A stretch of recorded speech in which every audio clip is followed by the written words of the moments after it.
bring that and take that on the pitch with the 18 young players. So yeah, a big challenge for her, but I have no doubt that she's going to take a role there. And we talked about Coach Hellewell's success. She was also named the Coach of the Year in HCAC last year. So well deserved. Right, having someone that not only has been here in this program, but having some credentials now and getting the Coach of the Year award, just something to kind of put up on the shelf, but also great to get some more players in here at Rose-Hulman and just continue to build on the success that she's had. Yep. Well, when you got this large of a roster, you've got a first team and a second team basically, and you've got that competitive interculture play where everyone's fighting, but they're all understanding this is one team. And boy, that's just exciting times when you've got that kind of a thing going on.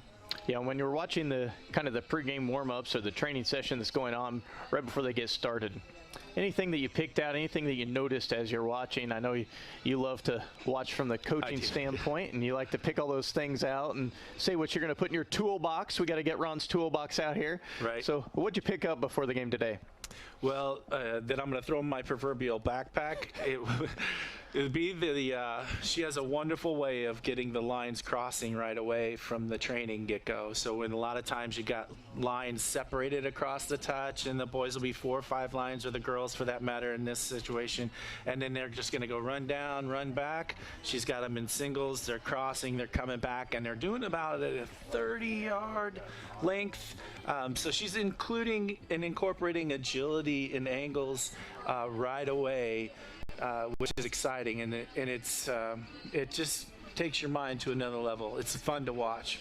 So for the parent at home who's thinking, man, I think I would like my daughter to go to Rose-Hulman and play soccer, how does that translate what you just said? What's something there that makes you think, okay, this is a coach that knows what they're doing, and I'd love to see somebody coaching my daughter that way?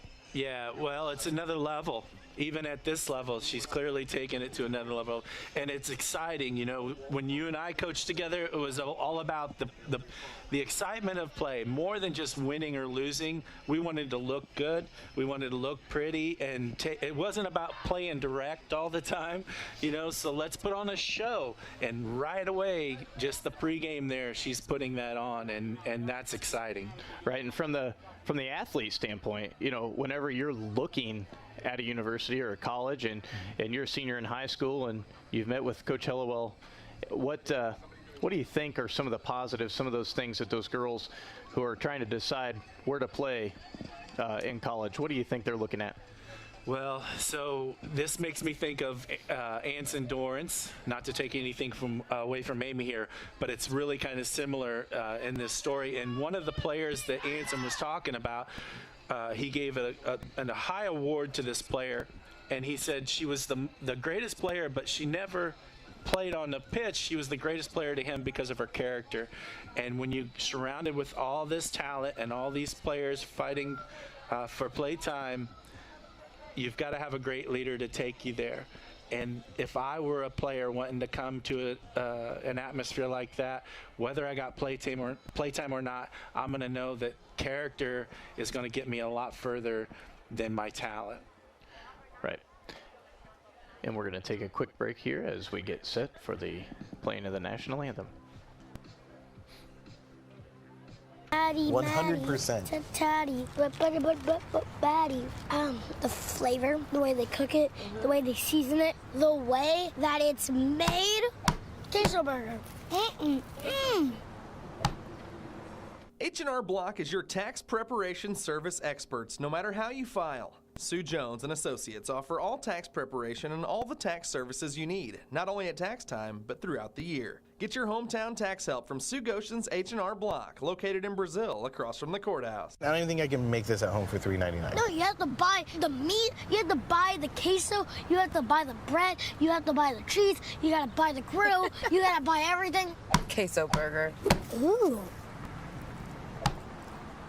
You're watching Rose-Hulman Soccer on the Indiana Sports Network. And we've just got about 50 seconds left before we get started here on the campus of Rose-Hulman Institute of Technology. And that shot right now on your screen, you're getting a look at that beautiful synthetic turf field that was installed this summer. And again, the Rose-Hulman soccer programs want to send an enthusiastic thank you to the anonymous donors who contributed toward the tremendous project. And you look out there and it's absolutely shiny, it's beautiful. You got the nice big logo right in the middle of the field, seeing the elephant. What do you think about that? I think it's great, and you know what? As a coach or admin, faculty, you don't have to come out and paint the fields anymore, so that's a plus for sure. Yeah, and I saw some signs sitting around the field. It looks like you look around, you can see them in all four corners with some rules. So Yep. you make sure if you've got some other people who want to come out and have fun, you're allowed to do that. But at the same time, make sure that they follow rules. Take great care of this wonderful donation. Oh, it's, well, goodness, 1.2 mil, somewhere around there that this facility or the turf costs, and that's for any turf.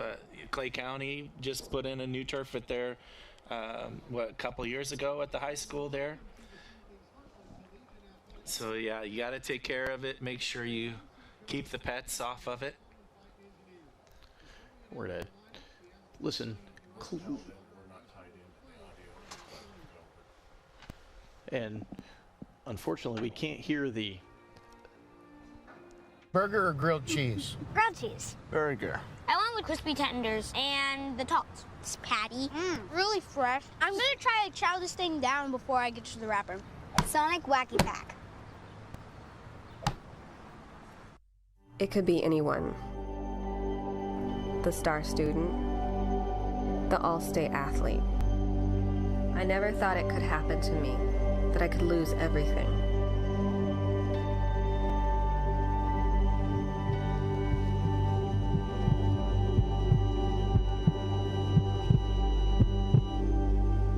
I found help, I found hope, I found recovery.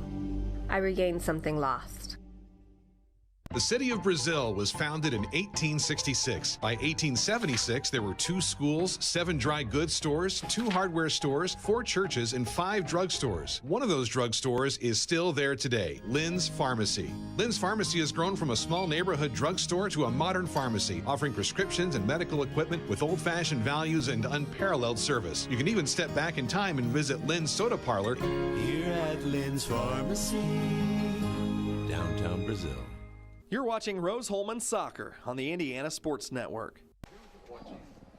And welcome back to Rose-Hulman Institute of Technology. We're here at Intramural Field again. Wonderful new synthetic turf. Unfortunately, we're unable to be tied into the audio announcing the starting lineup here tonight. Due to COVID-19 restrictions and social distancing, we're on one side of the field and the school campus announcers and stat keepers on the other side of the field. So we're not able to catch the names of everyone that's being introduced, but Ron and I will do our best as we go to see the numbers on the shirts and name the girls on the field and do our best to call the plays tonight. Yeah, it looks like keeper Natalie is going to be in the net for Rose, and there she goes running across the pitch. And that was Maggie Sheeran, number 2. Christina Rogers, number 3. Mariah Mufich, is that correct? Sounds good. Yeah. Number 6 is Megan Fodder. Number 7, Lane Lawrence. Looks like number 10, Kiana Martin. Number 17, Ella Vuado. Number 18, Sarah Shoemaker. Number 21, Grace Hobson. And I missed I think the it's last 25, Kylie McKee. one. I think you're right. Yep. Those are our starters for Rose-Hulman. The So angle one on of the the monitor things- looks a lot better than trying to look over and see the ponytail in the way. So you asked me earlier too about the pregame with Amy and how she goes about that. You know, you and I love the RMA moves and skill stuff. She incorporates that in her pregames. They're getting inside out touches, stop and go touches, little Maradonas. They'll juggle lines. It's just they're going to incorporate every aspect of touch on the ball in their pregame before the game starts, and that is just awesome. And both teams taking to the pitch, getting ready to get the game underway. Look at excited. Doing some chest bumps in the air. They're really excited to come out and play. That's awesome. Been a long time since they've been able to actually get out on the field for a game. So to get out here, whether it's October, September, or it's March 2nd, we're excited to go.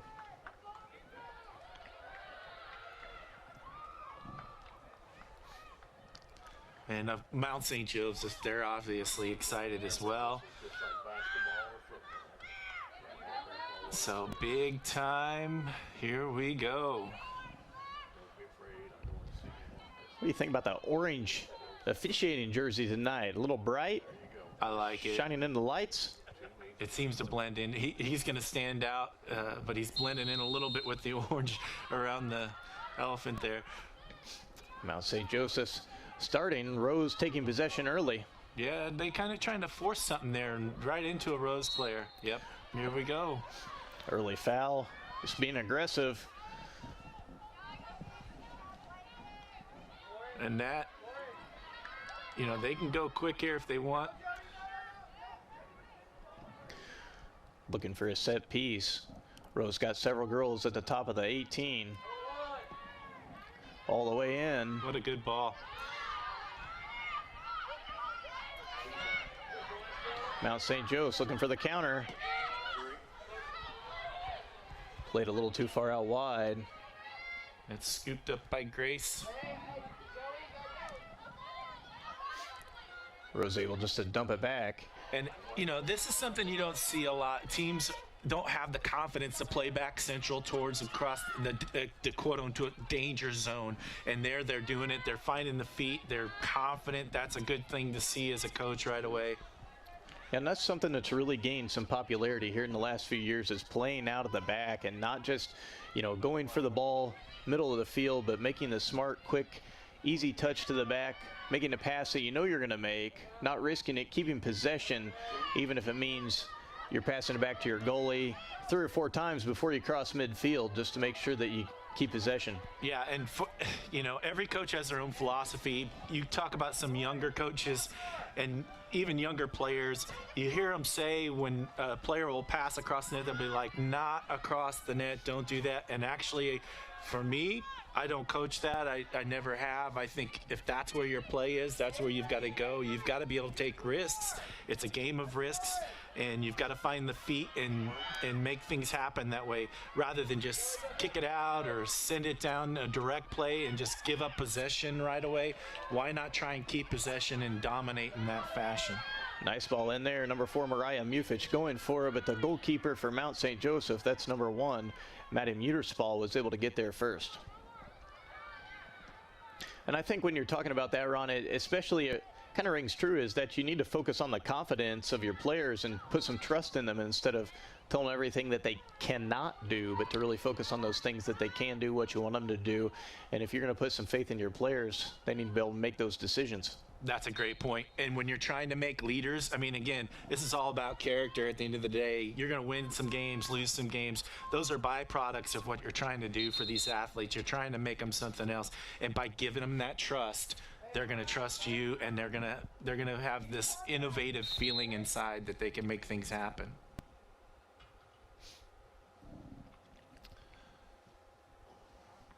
Got a little bit of a delay here.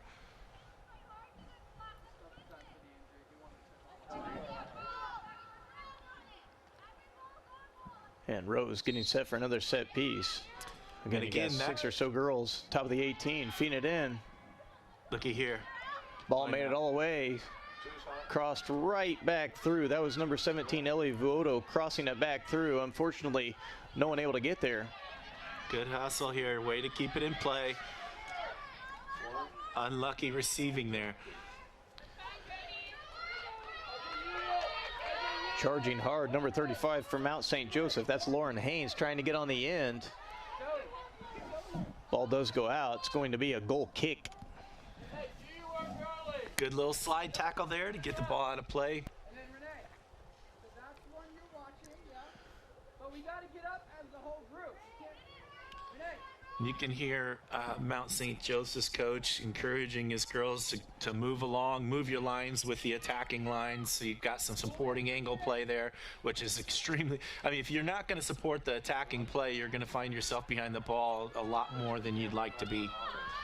Playing the ball way out front, trying to allow number 4, Mariah Mufich, again to run onto it. That's great pressure here by Rose. Now they're going to really try and keep it here. This is the Rose that we've always came to see and know and fall in love with for the last 3 or 4 seasons that we've been doing these commentating games out here.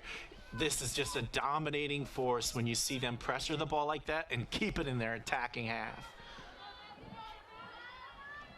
Rose putting some pressure on. That's number 10, Kiana Martin, looking to turn. Getting pushed all the way to the corner.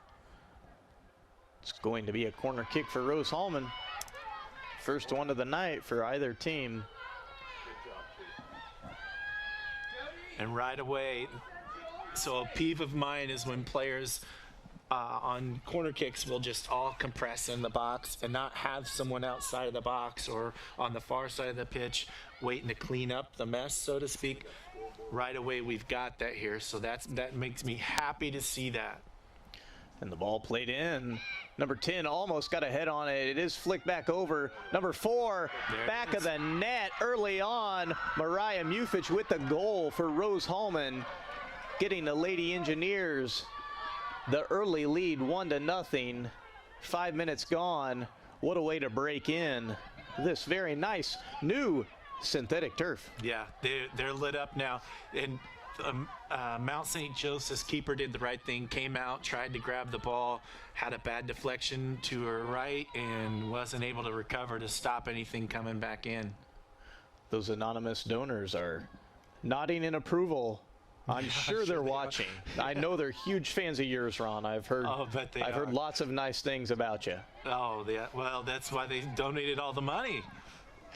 They wanted to get you here for more games. That's exactly right.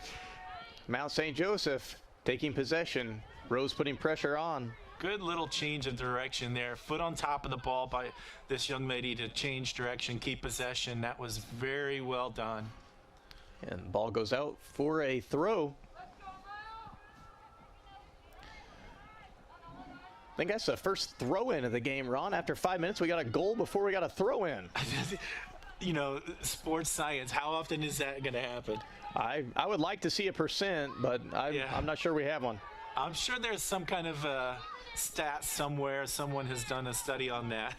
But what is it? The first 3 minutes of a game, you see a goal, typically, or that's a high percentage anyway. But I don't know. That's a good point. I have not seen it to where you've not had a throw in before a corner kick or any kind of set piece for that matter. And both teams have really been playing out wide to the wings. It's not like they're all just compressed in the middle. They are feeding it out. So it's just a matter of some good play.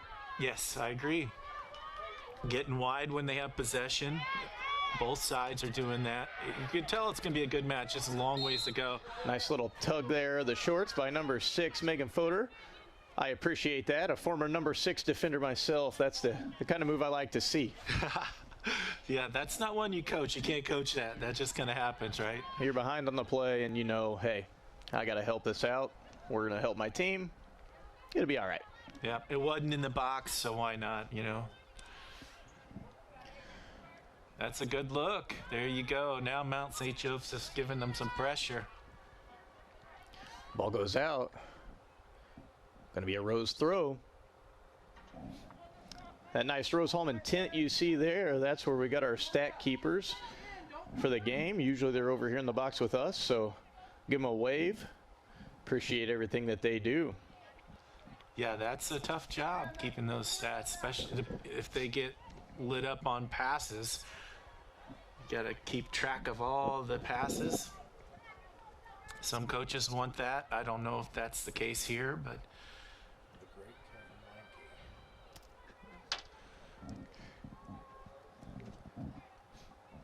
good ball down the line. If that goes over, they're going to be in trouble. So good header out. Mount St. Joe's trying to keep some possession, work the ball around. After the Rose goal, it's the energy level of the game seems to have changed. Yeah, they've got unlucky touch there. She settled that. That had a little bit of a backspin. Yeah, so they calmed down. It seemed like a little bit, which is kind of out of character. But either that or Mount St. Joe's figured a way to get in their pocket. Not into their backpack though, right? No, that's a proverbial thing. You leave that on a bench. And Mount St. Joseph playing very aggressively, and they're doing a great job. You know, they're not doing anything that's out of character. They're winning the ball. They're playing really quickly, putting pressure on Rose every time they try to get a touch. Yep, and again, if you look at this, you've got really good supporting angle play. There's a radical angle play here, so they've got outlets, and it's going to make it tough for Rose to defend that when that's there. And I think, you know, an early goal against you, that's really something that can motivate you pretty quickly as well. It's something that says, look, we're supposed to be in this game. You know, we're not unequal. We should be with you. So they're putting the pressure on, trying to get right back in, make a statement. Right, and then here they've got to defend a corner, and you know, if they can counter here and get another one, that'd be great. Headed back in. Rose trying to clear it out.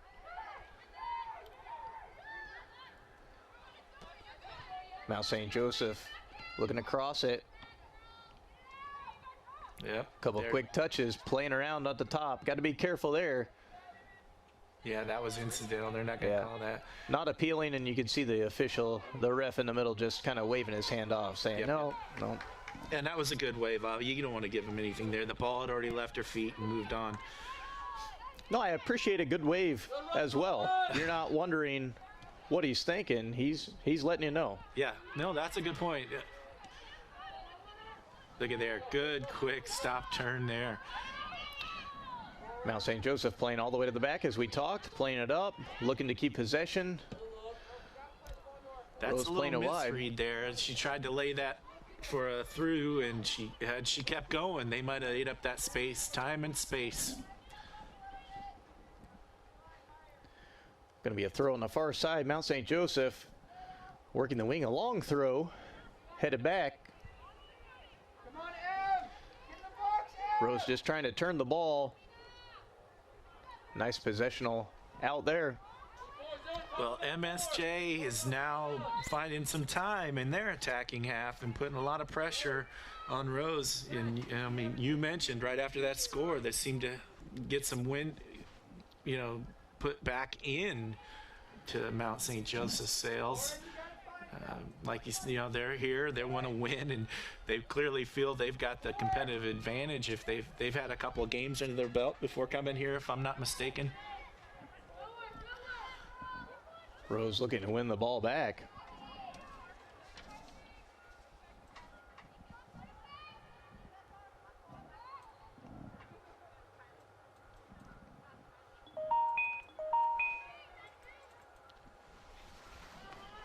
Rose putting some pressure, winning the ball. Playing it through the middle. Nice easy touch. Look wide. There's number 6, Megan Fodor, playing the ball through. Receiving, playing it out wide. Number 17, Ellie Vuoto looking to cross. Left foot in. Headed back by Mount St. Joseph.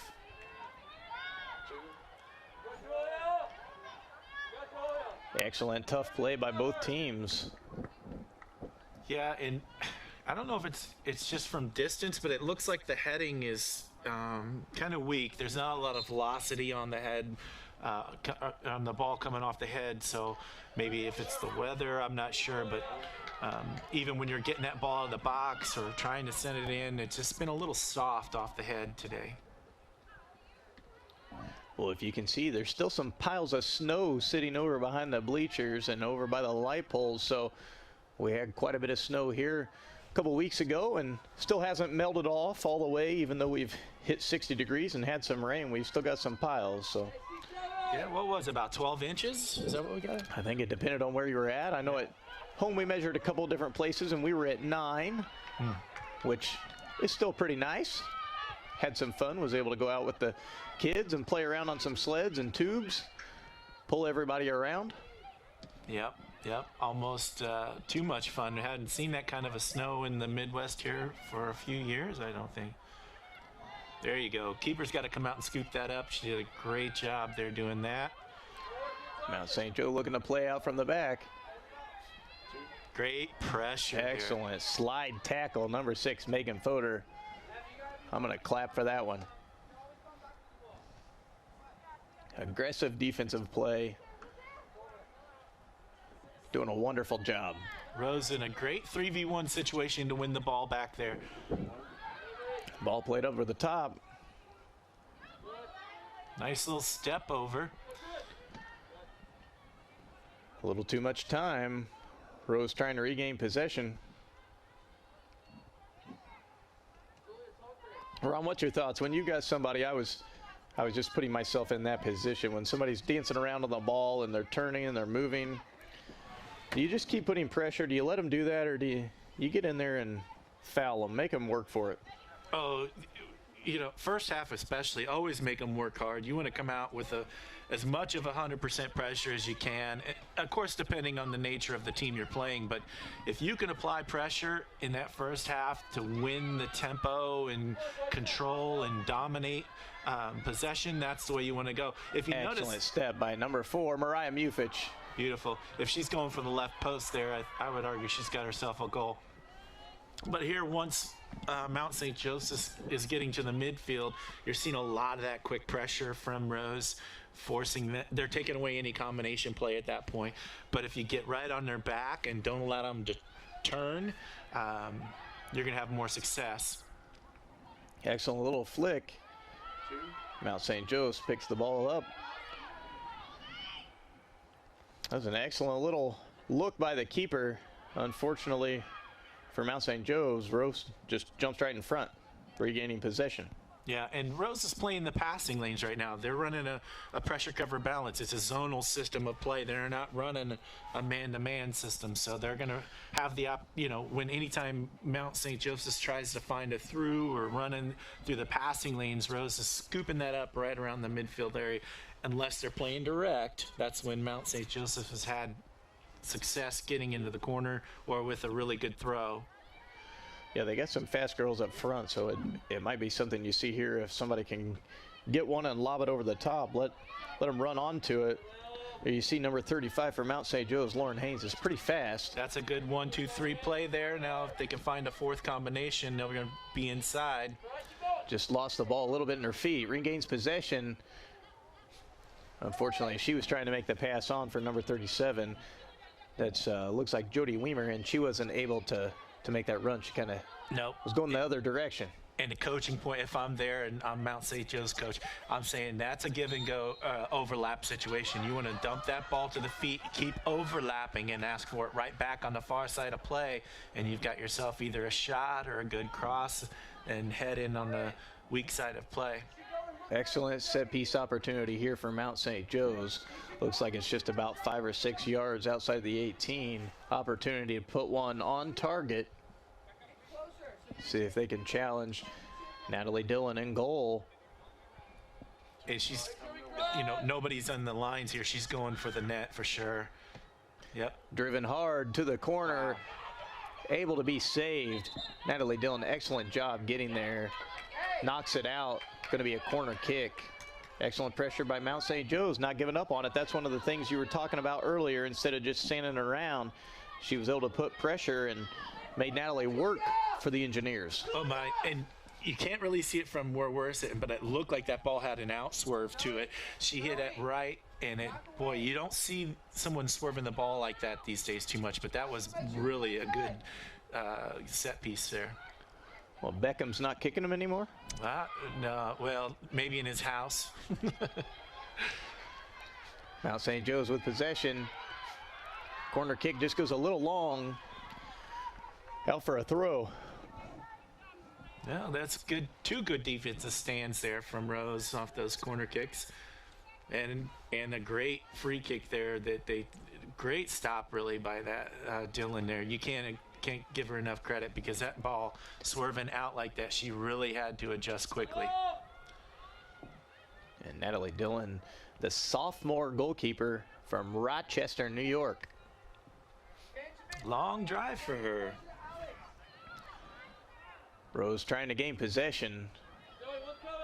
Flick out wide.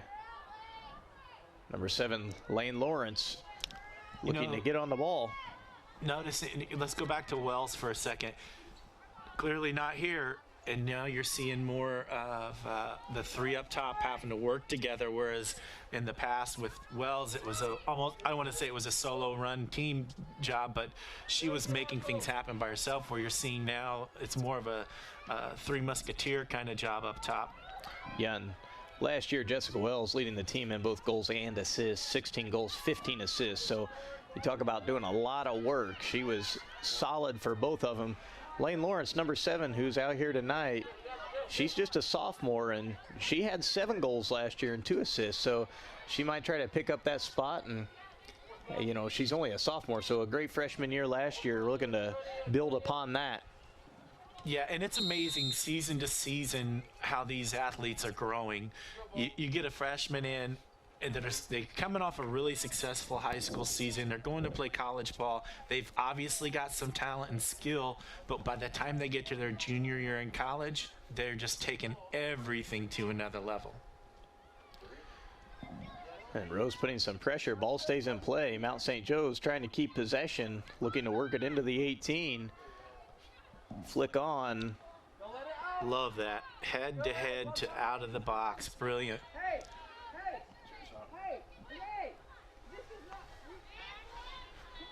Mount St. Joe's again looking to work that same right side. Ball just going to go out for a goal kick.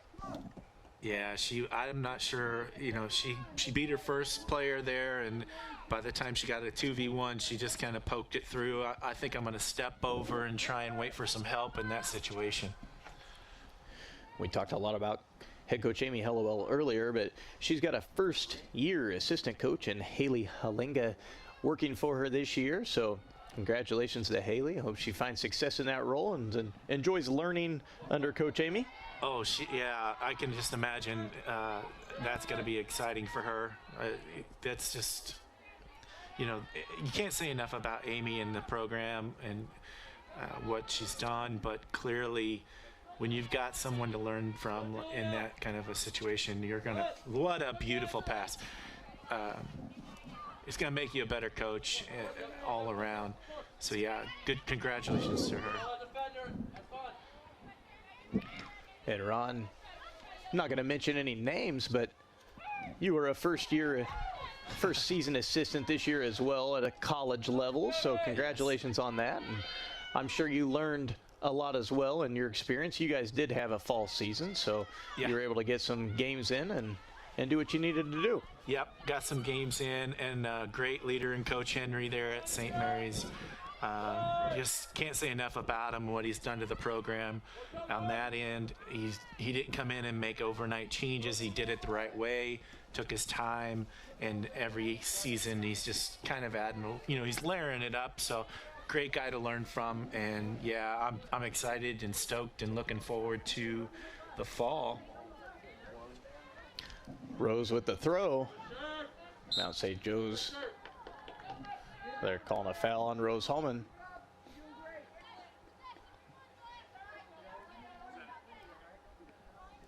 This is a direct play. She's going to take her time here.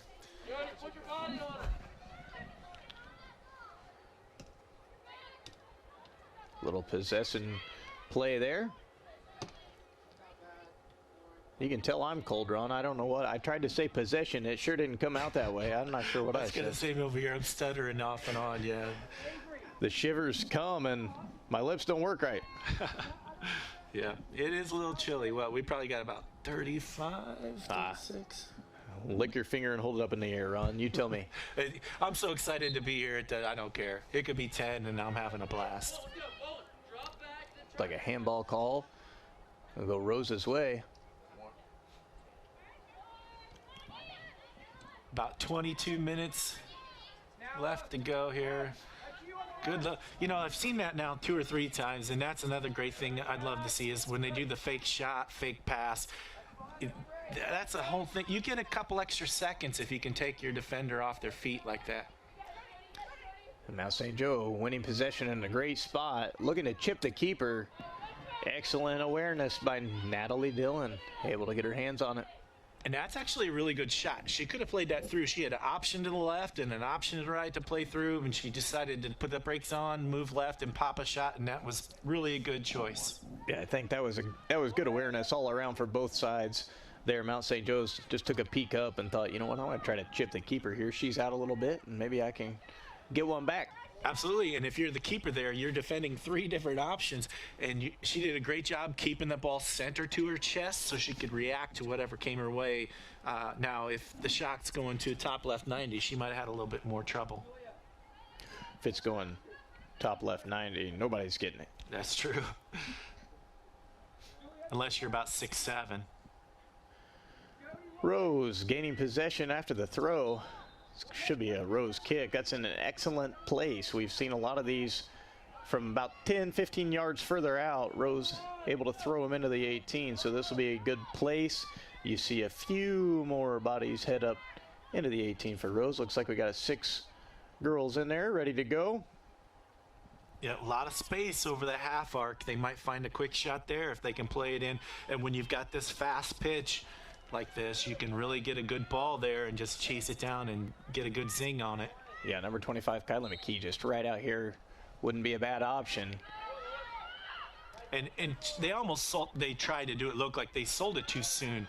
In that kind of a situation, you want to stay away. They walked in, and Mount St. Joseph's was like, yeah, you're not going to get this space, and they closed it off.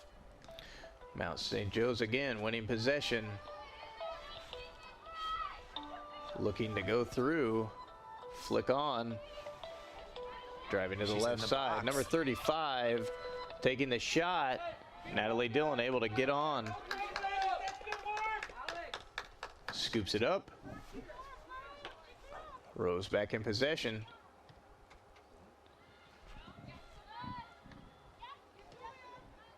Ball played up. Rose applying pressure. Over the shoulder, nobody there. Able to keep the ball in play. Good quick touch there. 1v1 situation, good quick. Boot out to the touch line. Now if you see they're looking to the sink. Excellent play. Mount St. Joe's able to step on. Rose doing a great job finding those through balls. The one thing I'd like to see Rose do, see they're on the right touch. They're not switching the field of play as much as I'd like to see them do. And that was number 7, Lane Lawrence, looking to switch the ball back in. It does go out for a corner kick.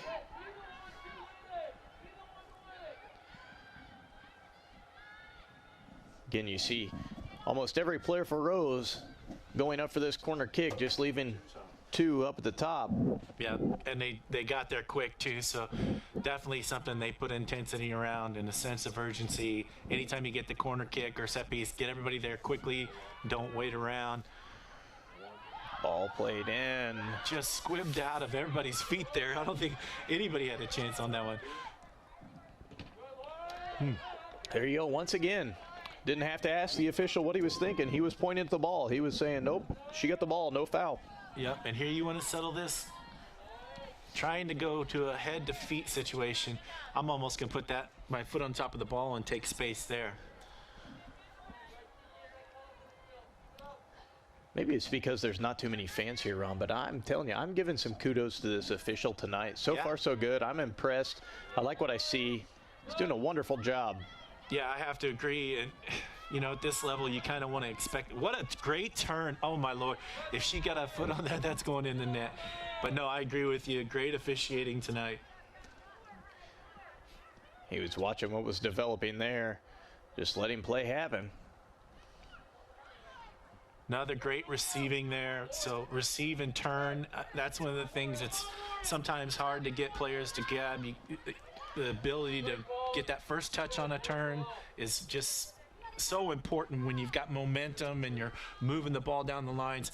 It's so important to be able to get a one-touch turn to find feet quickly, and you're seeing that on this team. Oh. A foul there for number 4, Mariah Mufich for Rose-Hulman. I think she was just watching the ball, didn't see the player for Mount St. Joe's. Yeah, I agree.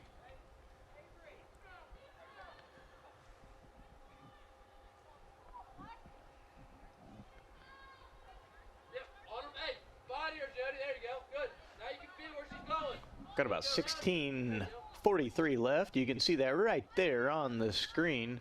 Clock ticking down here in the first half with Rose-Hulman leading Mount St. Joseph 1-0. You know what else is with this turf? It just lights up the play a little bit more. Is that, I don't know if that's just me, but when the Bermuda was here, it doesn't seem like it was so lit up at night. Get a little more excitement on that as far as visual watching the game here. Yeah, you can see a little bit of the reflection off of that synthetic turf. It looks like little pieces of glass. Obviously, that's not what it is, but it does give a little bit of a shine out there. A couple of substitutions here. Number 34, Elsa King, coming on for the Engineers. A caravan of subs just happened there. There's quite a bit going on.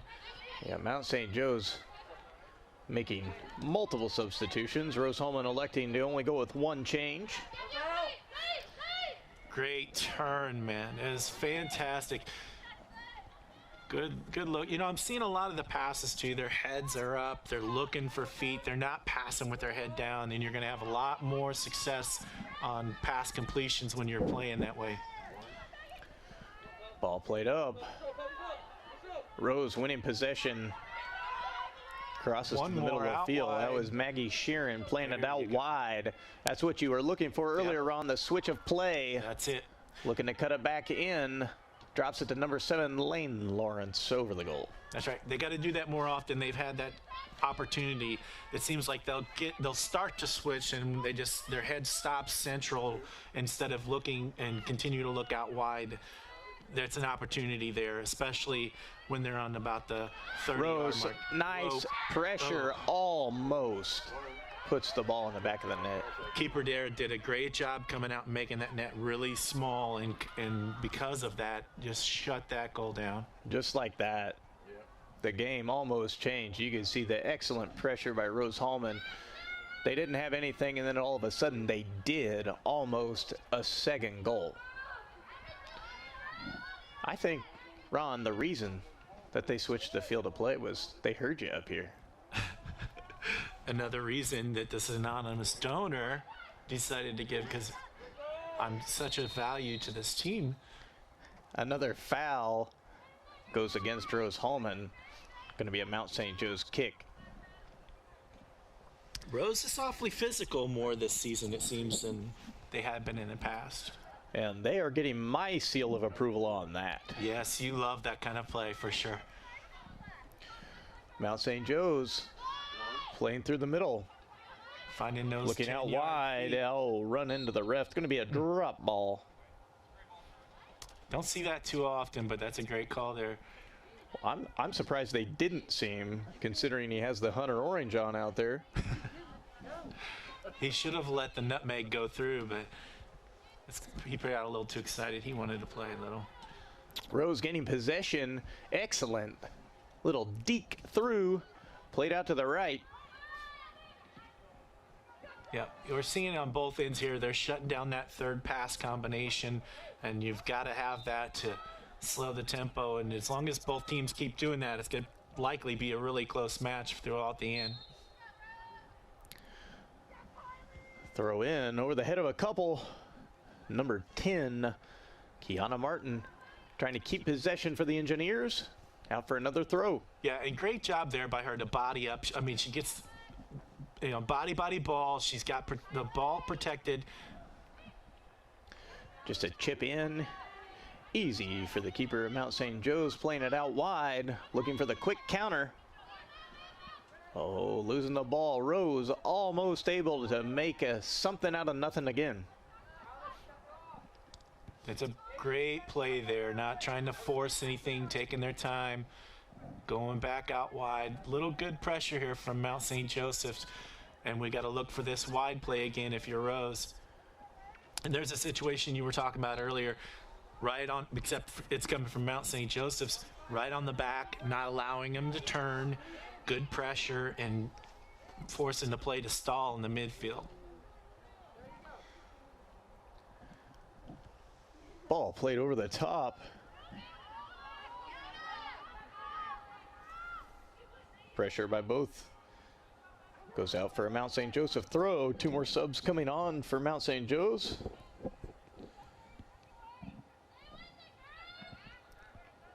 Playing the ball back toward the middle, crossing out wide. Great. The headed deke on. Here we go.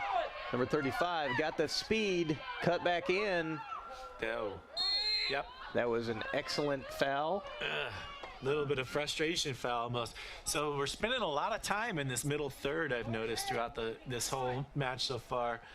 But the successes come from those direct plays or those quick throughs or chips over the top. So both teams are really handing it to each other with pressure on the back. Excellent position for this free kick here. Number 35, Lauren Haynes for Mount St. Joseph. Looking to take this. Do you think she's going direct at the goal again? There's more on the line, so I don't know. I would almost anticipate her looking for a head on the weak side there. I'm going near post. We'll see. Oop. Tried to chip the keeper over the top of the goal. Yeah, that just stayed up top. I think she's trying to bend it down and in, and there's just no bend to that one.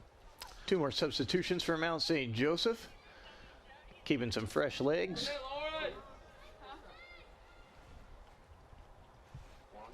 Rose-Hulman Fighting Engineers taking possession out of the back. And roster size for Mount St. Joseph is nowhere near, about half of what Rose is what it looks like here. Ball goes out for a Rose throw.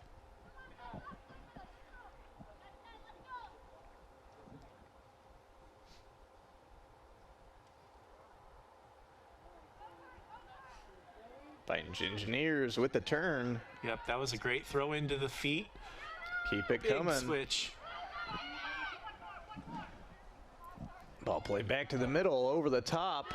Here we see number 35 again, Lauren Haynes, using her speed for Mount St. Joe's. Yep. Getting pushed out wide. Excellent defense by Rose. Making them work hard. Flick back in. Yep, very good. This is a result of you find yourself on the behind the ball here because you didn't one touch pass. Rose was taking 2 touches there. If they're switching the field, it's got to be one touch, one touch, one touch. They're on the other side of the pitch. They tried to take extra touches, and it gave Mount St. Joseph a little bit of time to pressure that ball, and turns into a quick counter. It's like Mount St. Joe's getting the throw.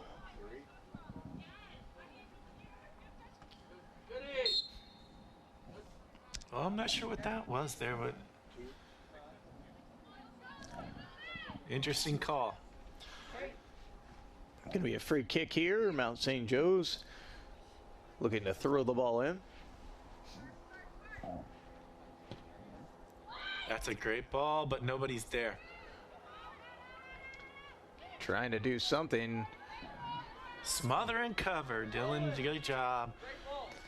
Natalie Dillon able to get possession. It seems like every time Mount St. Joe's has an offensive opportunity and Rose looks to turn the play, there's a lot of open space. And as you're mentioning, talking about switch and field over there on the right side, wide open right now for the Fighting Engineers. Yep. And again, that's a coaching point. Maybe they go into that at half and recognize that as an opportunity and move that, but maybe there's a reason they're not. I'm not sure. They might find success when they're a little more compressed offensively. There we go again. Winning the ball, Mount St. Joe's playing some good defense. It does go out for a Rose throw. We have the fortunate FIFA angle up here, Ron. We can see that side of the field. We're not on the field of play. We don't have to look over anybody. Yeah, that's a great point. was just a good feeling being here. I mean, I just miss this so much.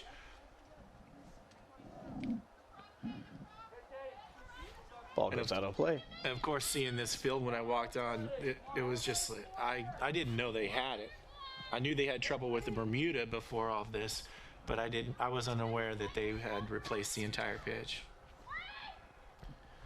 Uh-oh. Rose trying.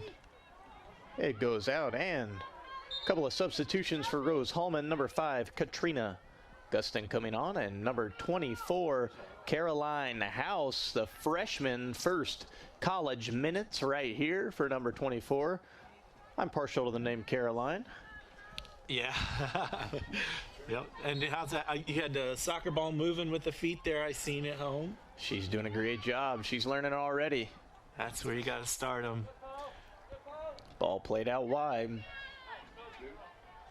We've got Jasper at home. He'll take his size 3, throw it up on the steps and wait for it to come down and try and get a couple touches off of it. Spends a few minutes every day really kind of playing with a soccer ball, having fun. Then off he'll go playing Power Rangers or whatnot. There's Caroline now looking to cross the ball over, goes out. Going to be a corner kick for Rose-Hulman.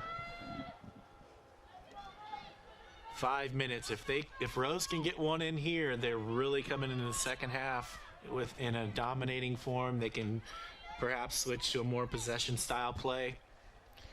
The other substitute that came on right here, number 5, Katrina Augustin, flicking the ball in. There's where you were wanting somebody to wait at the top of the 18. Nobody there.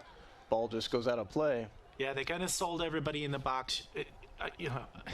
Again, a coaching philosophy, and that's hard. Sometimes even you bring that to a point with your players.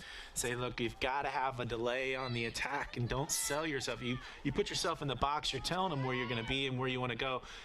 On a set piece like that, you just never know where the ball's going to be. And right there, the rare back pass to the hands of the keeper, going to be an indirect kick from the 6-yard box. That is, rare and really a sore thumb for this Mount St. Joseph's team right now. That was the worst time to do that. So do you get 2 people in there, tap the ball and go? Or do you look for something across the face of goal? You're going to squib it. I mean, you're going to just hammer it the best you can. And it's going to bounce off a few players here, and everyone's going to try and either clean it up or clear it out. Looky there, why not? That's actually pretty smart.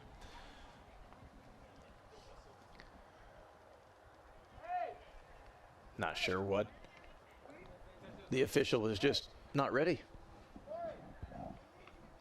And this is interesting. So now, do you do that again? Because now, if I'm Mount St. Joseph and I'm the keeper, I'm like, the moment the ball drops, I'm telling my people to step up. You can potentially catch them off sides. Oh, there's the little tap.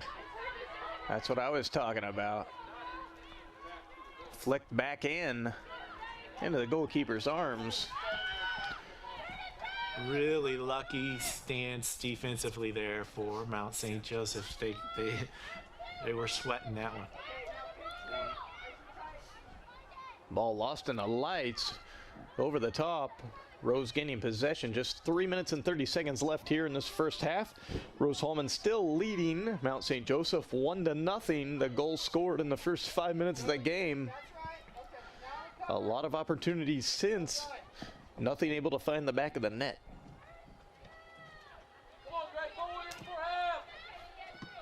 And the clearance is from Dylan right now. Of course, as she grows, it might get further, but they're only about 35. If I'm Mount St. Joe's, I've got to recognize that and find a way to move my lines up. She clearly, when she's drop kicking the ball, she doesn't have a lot of distance to it. Ball played out wide, switching the field of play. Building up from the back. Step there over. There you go. Almost found the through ball. Rose applying more pressure. Looking to run on. Excellent block there for Mount St. Joe's. This is the third or fourth time I've seen this player do that. Foot on top, change direction, and having a lot of success doing it. Ball one in the middle of the field for Rose. Ball back in, just a little too far out in front of Lane Lawrence, unable to get a boot on it. 2 minutes left here in this first half. As we wind down the first half on the new Rose-Hulman turf field. What do you think Rosie's thoughts are out there, middle of the field? Right now, keep winning this. Keep winning the midfield. And they've won the middle third quite often all day. It just don't, you got to keep doing that. Good pressure on the back there. Rose trying to play up the line.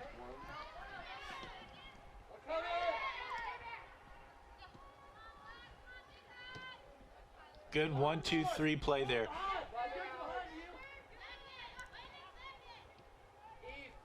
Moving the ball around. Got about a minute left here in this first half. Excellent run through the middle there.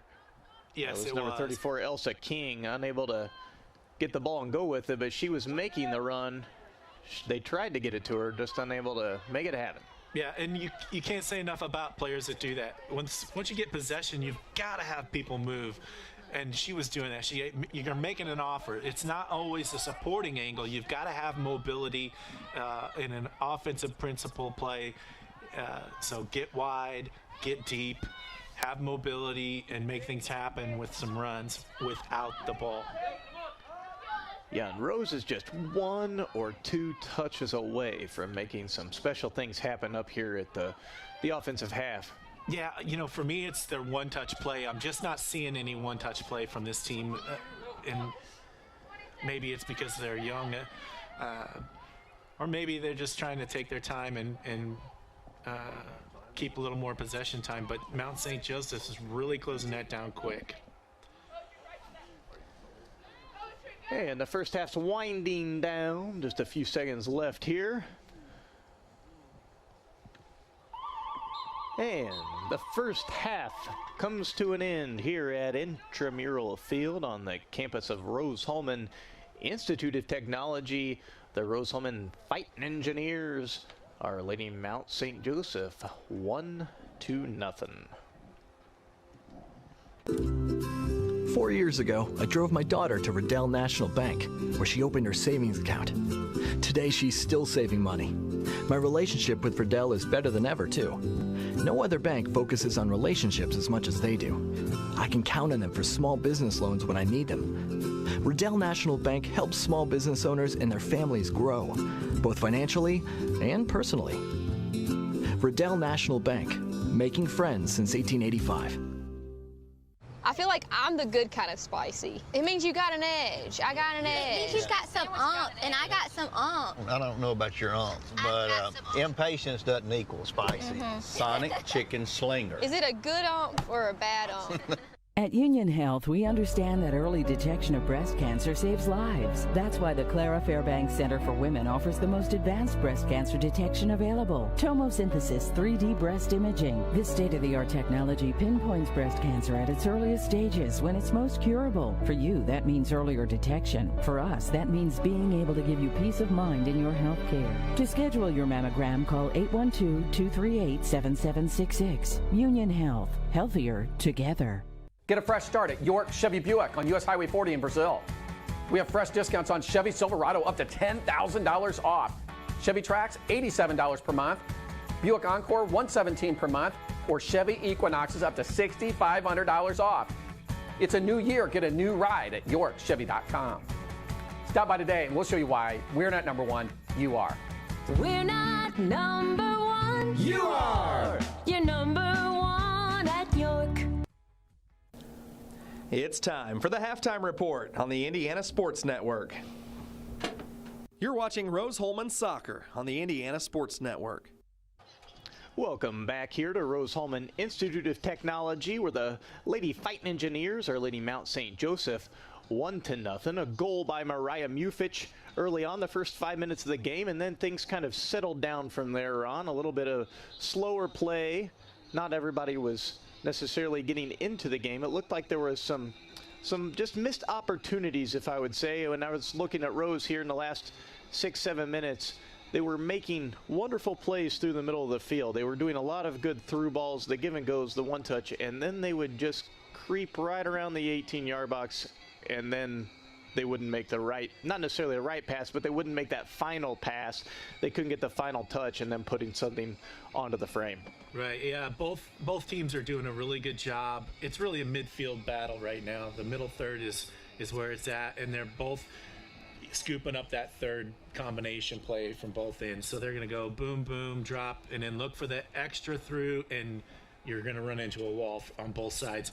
So that's been the battle, likely going to be the battle going forward. Yeah, and I think, I mean, truthfully, when you look at 1-0 on the scoreboard, I think it's just the mistakes that were made by Mount St. Joe's, honestly, that have given Rose-Hulman the lead. They were able to get that goal early on, and it wasn't, you know, an amazing curling shot into the upper 90. It was cleanup play in the 6-yard box where a defender didn't make the right ball out, and Mariah was able to just step in and put a foot on it, and there it is in the back of the net. You can't do it any easier than that. And then there was another opportunity they had about 20 minutes in where they just collected the ball right there, turned, and unfortunately for Rose, the goalkeeper was able to get a little foot on it, as they could have just tried to put it into the back of the net. So a couple of times Mount St. Joe's kind of let up their guard, and Rose-Hulman was right there trying to take advantage.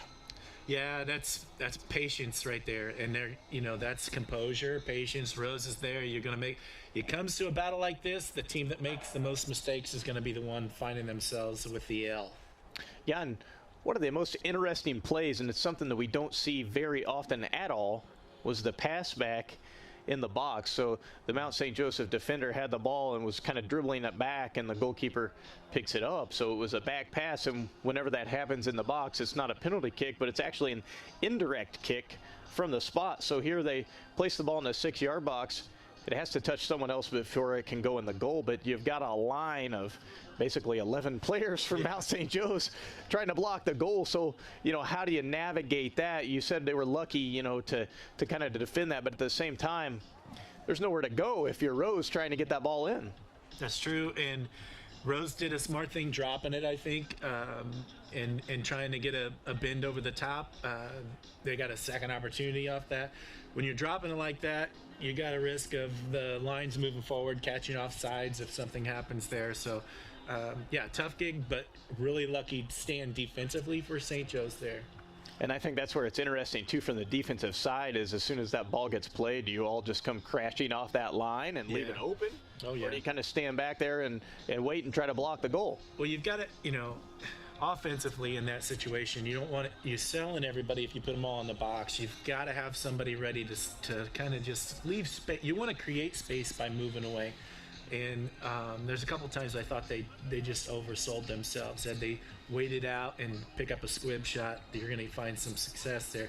Defensively, you're just going to create that wall and really try and shut anything down that comes through, get ahead, clear it out. Yeah, and defensively, I think that's where I'm most impressed tonight for both sides of the ball. Defense have been very, very impressive for both sides, especially for Rose-Hulman. I got to say, number 6, Megan Fodor, a big shout out to her over here on this.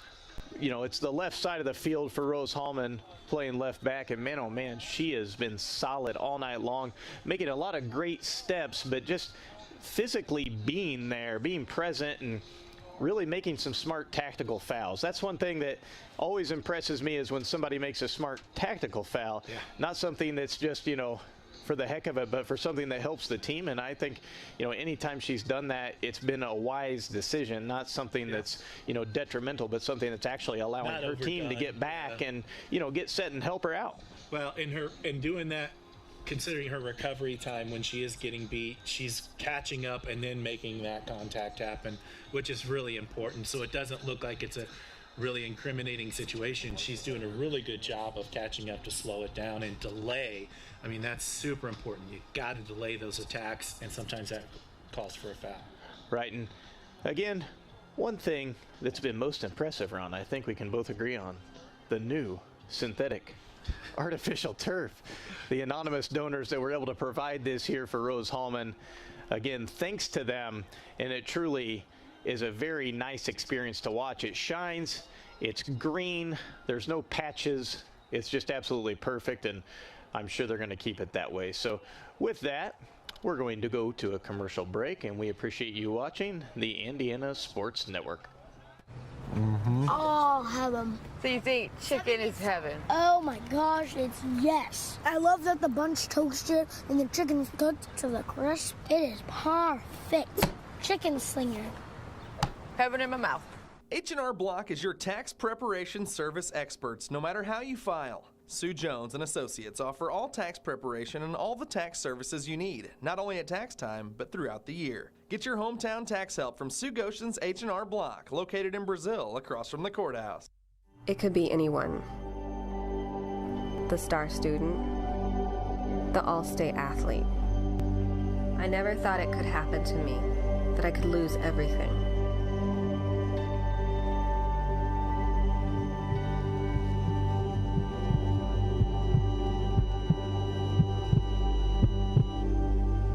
I found help, I found hope, I found recovery. I regained something lost.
This program is a copyrighted production of Indiana Sports Network and cannot be shown, reproduced, or redistributed in any way or in any form without prior written permission from Indiana Sports Network. The city of Brazil was founded in 1866. By 1876, there were 2 schools, 7 dry goods stores, 2 hardware stores, 4 churches, and 5 drugstores. One of those drugstores is still there today, Lynn's Pharmacy. Lynn's Pharmacy has grown from a small neighborhood drugstore to a modern pharmacy, offering prescriptions and medical equipment with old-fashioned values and unparalleled service. You can even step back in time and visit Lynn's Soda Parlor Here at Lynn's Pharmacy, downtown Brazil. You're watching Rose-Hulman Soccer on the Indiana Sports Network. I don't know about you, Ron, but those commercials made me hungry. I want to get a Sonic Chicken Slammer and a milkshake from Lynn's Pharmacy now. I need a pickle. Daggone, that looked really good. We look at, Rose's team, and you had mentioned earlier that they're young. And when you look through the roster and you see a lot of sophomores, a lot of freshmen. Yep, FRSO. You got some juniors in there and just a couple of seniors. So whenever we talk about that and having a young team, is that something that you think, you noticed that in the first half? You noticed it was a young team? Or do you think that's just something as a season goes on, it'll be more something that Coach Hillowell will have to deal with? Well, you have to believe they've already planned and trained for that. I think you've got to take several things. There's a lot of factors and a lot of moving parts. You've got the COVID situation, not having touches on the ball, all the rules and restrictions and regulations that not only come from your campus but from your conference. So there's been a little bit of a hindrance in that area, but at the end of the day, this is the fun time as a coach because you're developing and growing 2 great years of bringing in really good recruiting classes, 9 in each last 2 seasons.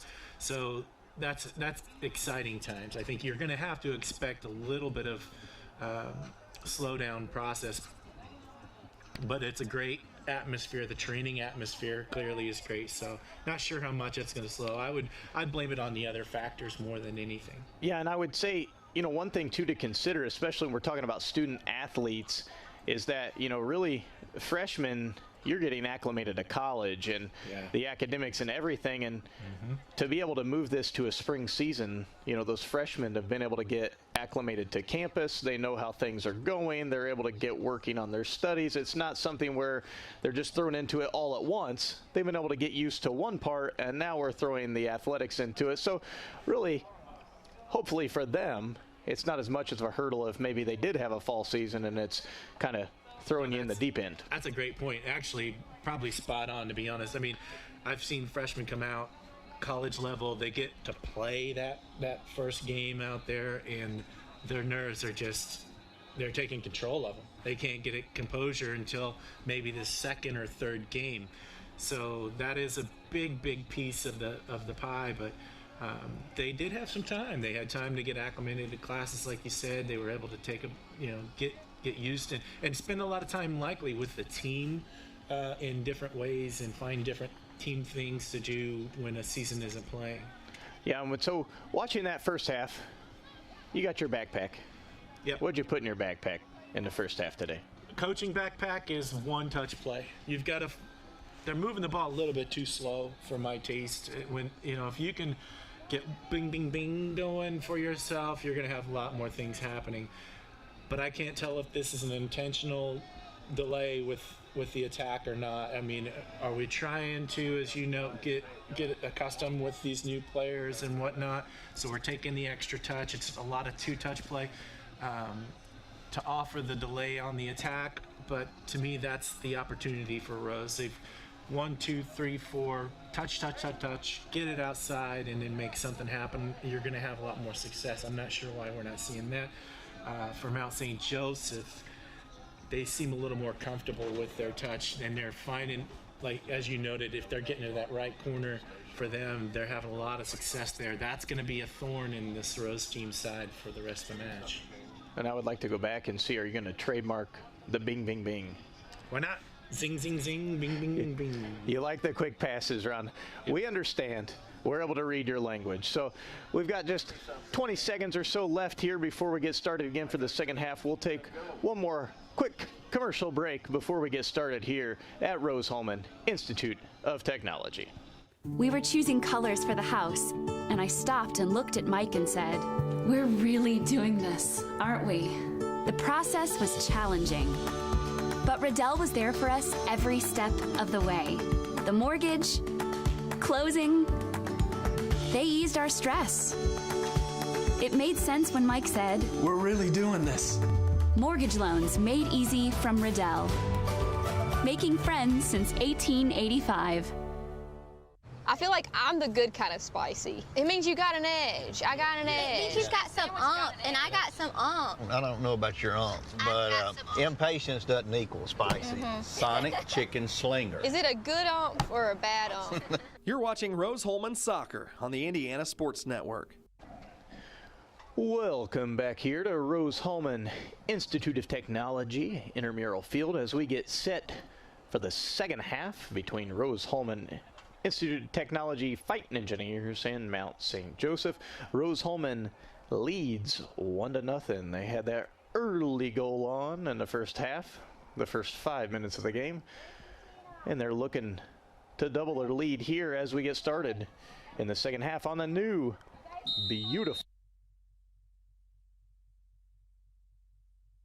turf. Very bright, very good, and I'm sure a lot of fun to play on. And once again, the Rose-Hulman soccer programs would love to say thank you to the donors who contributed toward the project and made this happen. Yeah, that's what a great gift, honestly. Mount St. Joe's here with a free kick.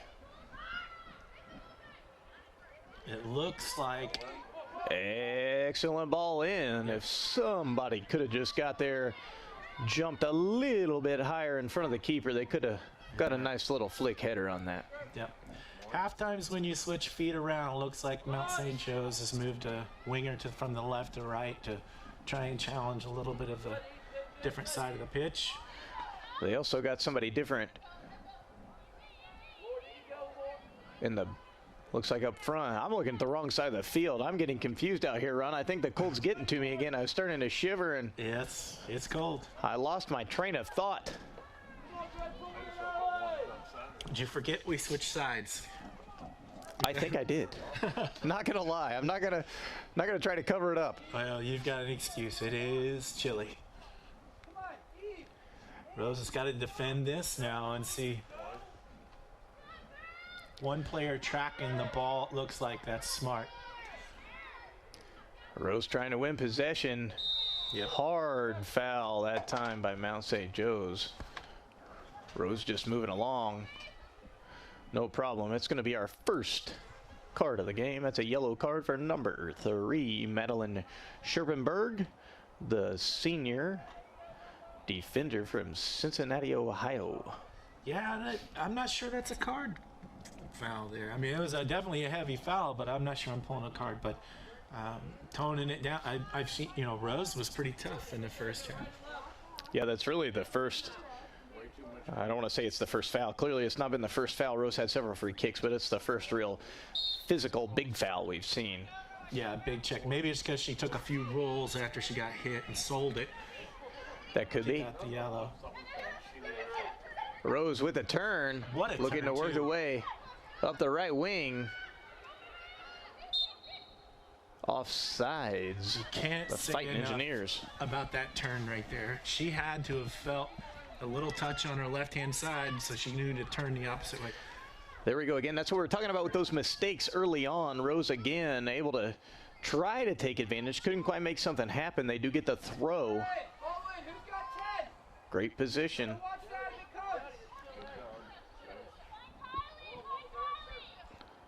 Throw in. Yeah, that's a no call. That's a good no call. Mount St. Joe's just throws it right back to Rose. Couple of touches. Good overlap. There you go, the turn back again. That's exactly what you just talked about. Felt the pressure on the left side, so turned right. Yeah, good little, almost like a messy juke there. They're able to shoulder check right, turn left, vice versa, find space. That was number 18, Sarah Shoemaker. Well, I'm not sure if she was actually trying to shoot or crossing it. Nobody came on, but into the keeper's hands.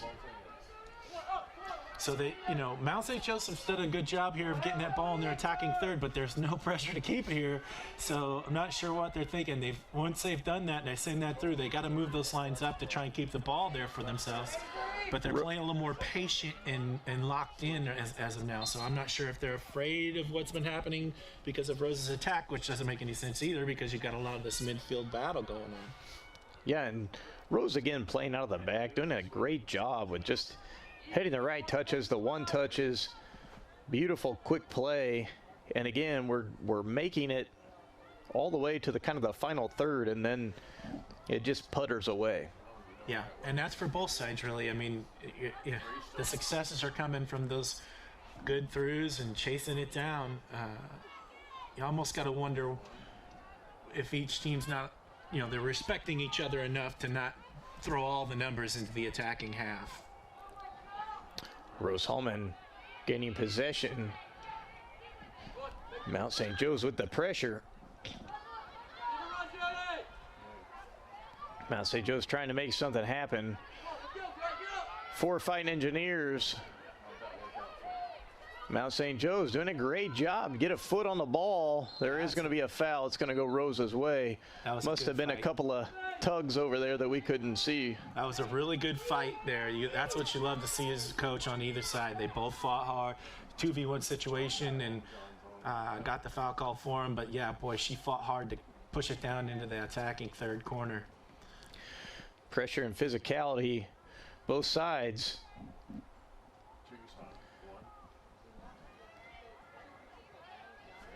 Nice to see a few of the families and fans able to come out and enjoy the game tonight. They're snuggled up under their blankets, trying to keep cozy and warm. They missed it just as much as we did, I'm sure. Mount St. Joe's looking to make the turn. Ball goes a little too far out in front. Going to be a goal kick. Yeah. That's the second time I've seen Mount St. Joseph just kind of get into the attacking third and poke it beyond the end line. That's going to drive the coach crazy. I don't know why you're not trying to body up a little bit more, wait for some help, or try and ping it off a Rose player and get a corner out of that situation. Look the at that solo touch. ping rather than the ping, ping, ping that you talked about earlier. It's all in the verbatim. Ball goes out. And a player playing with a mask on. Impressive. Yep. Probably keep you warm out here tonight. Yeah, in my experience, it causes a little bit of drainage to go on when you're playing, especially in the cold weather. You gotta play here. That's why you stay on your feet as a defender. She jumped in the air and got herself, now she's been in 5 seconds to get caught back up. Lane Lawrence did an excellent job. She dribbled with that ball 30 yards and then unable to make it happen. Mount St. Joe's did a great job stepping in front, winning it back. Rose with the throw. Quick Nice. turn. Beautiful. That was number 18, Sarah Shoemaker. That was really brilliant play here. Right down the touch, kept it on the touch, and then kept control of the ball to do a little turn and flick over the top. Man, that was great.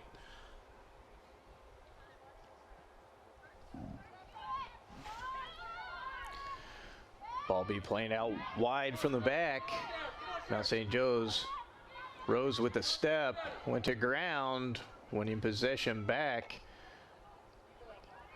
Trying to run on. Number 2, Maggie Sharon, unable to make it happen. Mount St. Joe's looking for the counter.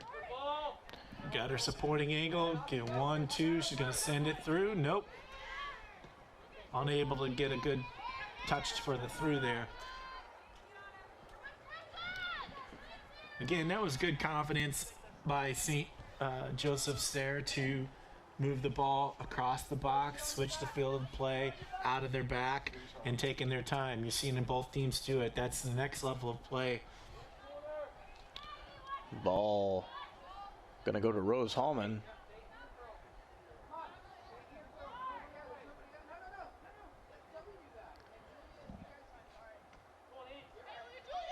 Mount St. Joe's. Good touch. Looking to the Way middle. to get there. Good pressure by Rose. Playing the ball back. Rose trying to get out of their defensive half. Mount St. Joe's doing a great job keeping the pressure on. They are. Just trying to get a shot. It's going to be a foul going Rose-Hulman's way. So this is what they're going to have to do if they want to get back in the game. They're going to have to keep that pressure. Now, we didn't see that right out of the gates, but now they're applying it. If they keep doing that, Rose is going to have to find another way.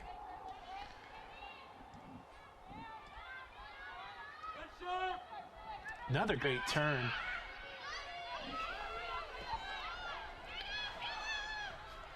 Rose-Hulman driving down this right side. Excellent Great through ball. ball. Looking to find number 7, Lane Lawrence, just too far out in front. Excellent idea. Nail biter.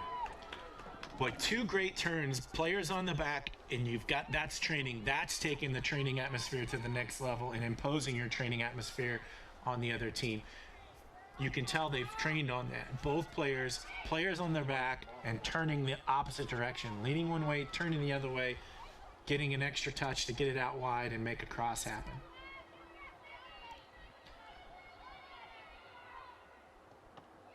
Excellent block of the ball. There's Rose again, just putting a little bit of pressure on, winning the ball back now.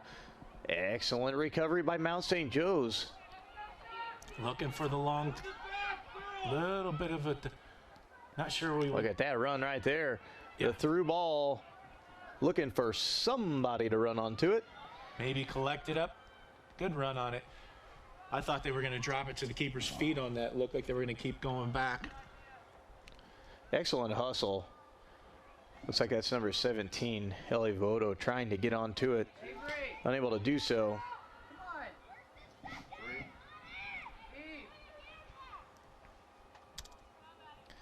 Keeper for Mount St. Joe's. Looking to put the ball back in play. Yeah, Rose is going to want to keep the ball here. Excellent pressure by Rose. Ball played on. Unlucky touch.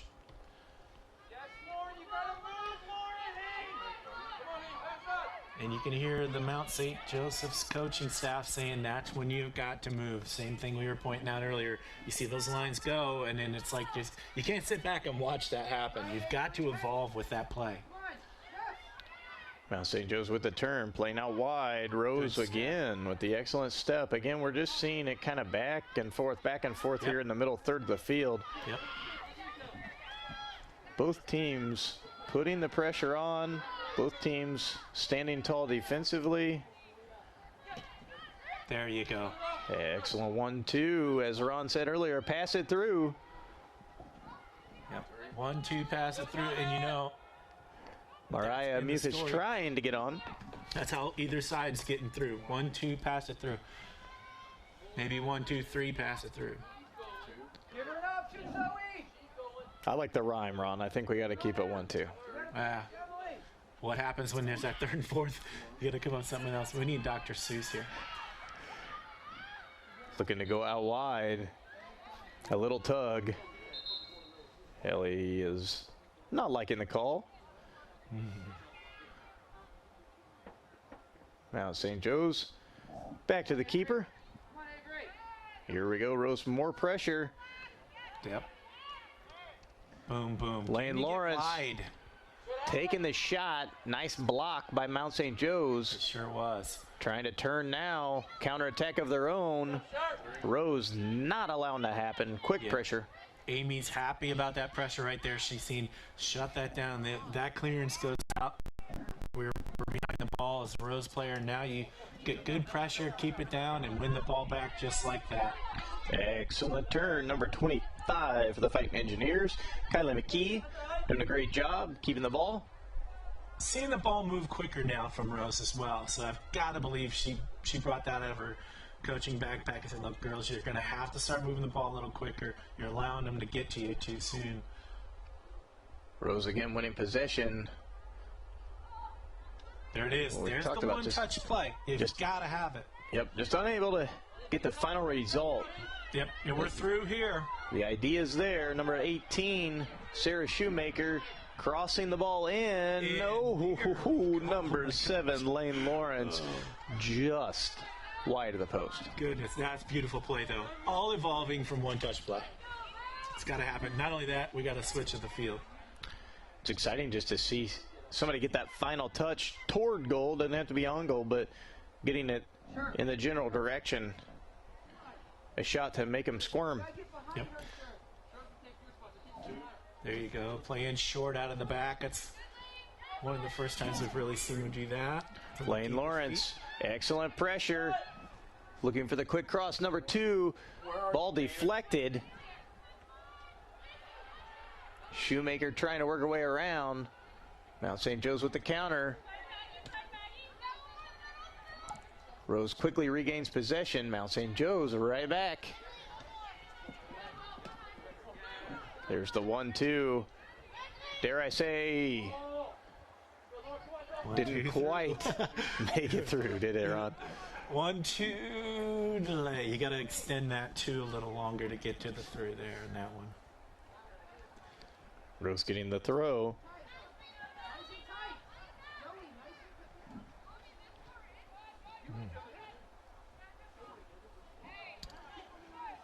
Big substitutions coming here for Rose.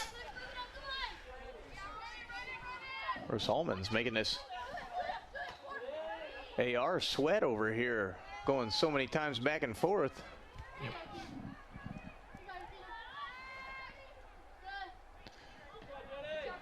Rose, excellent job, just putting the pressure on, winning the ball back. Mount St. Joe's with the turn. Looking to make something happen. Rose trying to step in. There's no square, no supporting angles here. I'm frustrated if I'm a coaching staff player for Mount St. Joseph's there. They had an over-the-top run, cross the half arc, no square pass, no supporting angle, and nothing through. You've got to support that and give something so she can put the brakes on, body ball, turn, or do a quick shot. Substitutions for Rose-Hulman. Number 34, Elsa King coming on. Number 5, Katrina Augustin. And number 32, the 6'2" freshman, Kyra Hicks, coming on. Yes, very tall young lady there. Making that run early.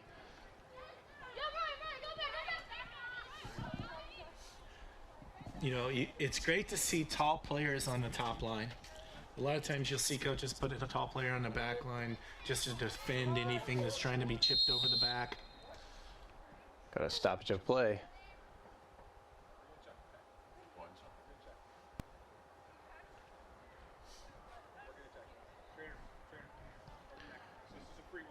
With that, we're going to take a quick commercial break.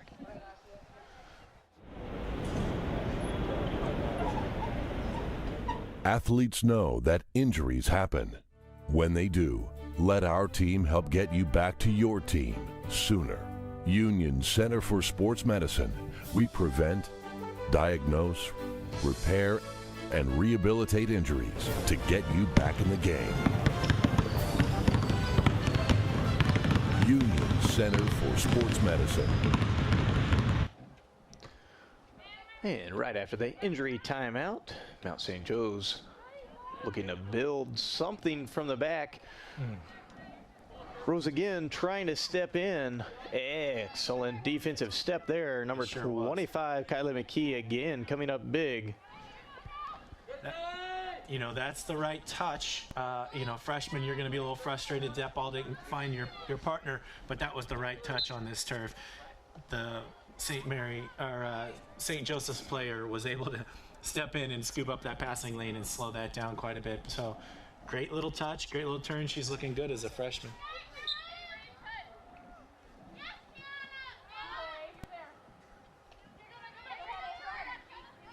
Mount St. Joe's regaining again. Just unable to do anything in that final third. Haven't really seen a shot for Mount St. Joe's, I really don't think, this half. No, they were taking some deep ones, it seemed like, early on in the first half. I'm not mistaken, they got a couple of deep shots. It was easily scooped up, of course, but at least they were playing some pressure on the keeper. But then again, they're shutting things down sooner in this midfield play. Rose again putting the pressure on. Number 32. Again, that's freshman Kyra Hicks trying to win possession right at the top of the 18. Good step. There she is, turning to look, playing the ball out wide. Almost made it through to number 5, Katrina Augustin.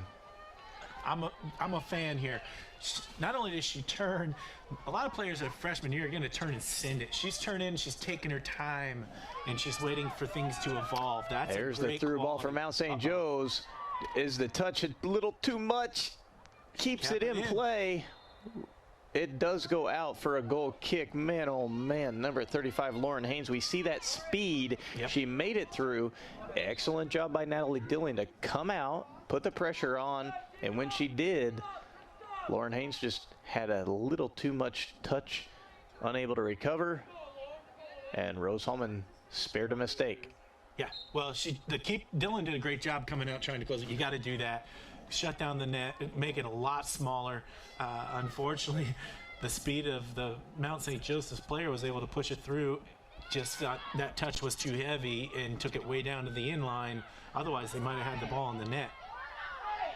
Oh, we see it again. Rose doing just a great job to work the ball out defensively. Mount St. Joe's getting closer and closer and chipped over the top of the goal. That was 3 inches from hitting the bar anyways. For Mount St. Joseph, they got all things on fire. They're lit up, they're on fire, they're hot. They're going to find these shots now.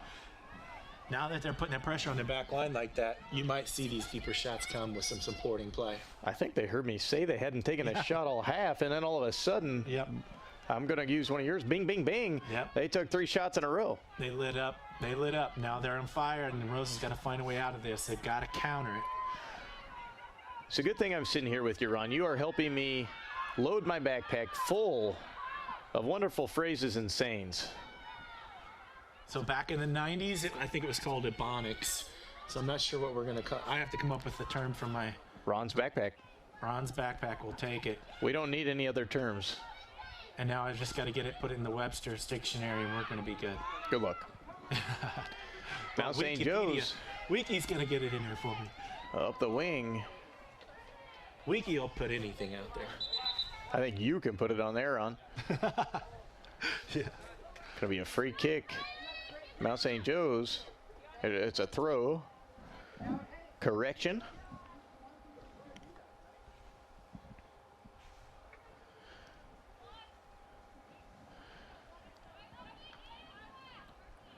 Rose again doing an excellent job stepping up.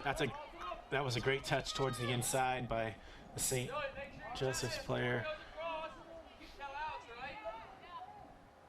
Rose's defense stepping up very big here the last 5 minutes. Mount St. Joe's been putting a lot of pressure on, and they've been there able to put the pressure away. And here we go, Mount St. Joe's with a corner kick. Yeah, I disagree with that one. That clearly came off of MSJ's feet, but it is what it is. You got to go with the call.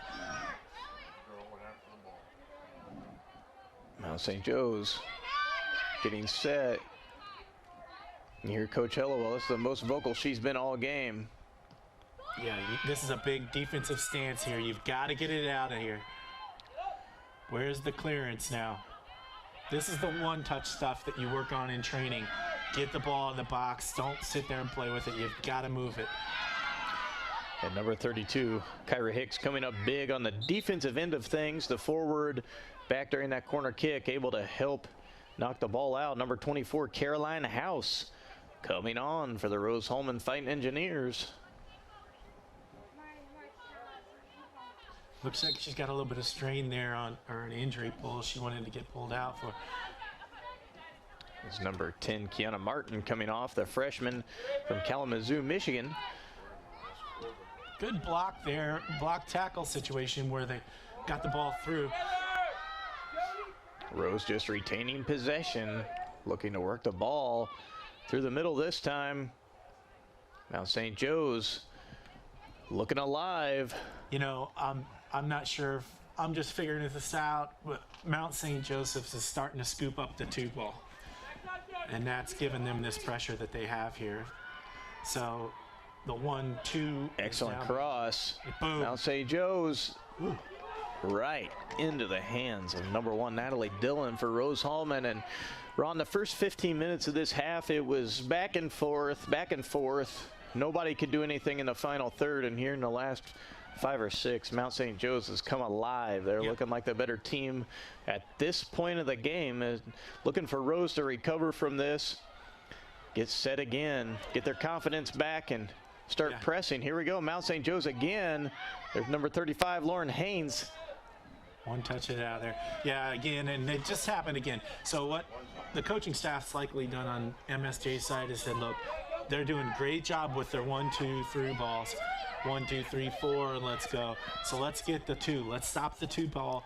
Don't let that 2 pass happen. And they're doing it, and it's keeping them in a good situation. And I like what I just saw from number 25, Kyla McKee back there. She could kind of sense what was happening, and she slowed down the pace of play, was able to take her time, kind of juke the defender, move away, retain possession for just a minute for Rose. Try to get them to catch their breaths.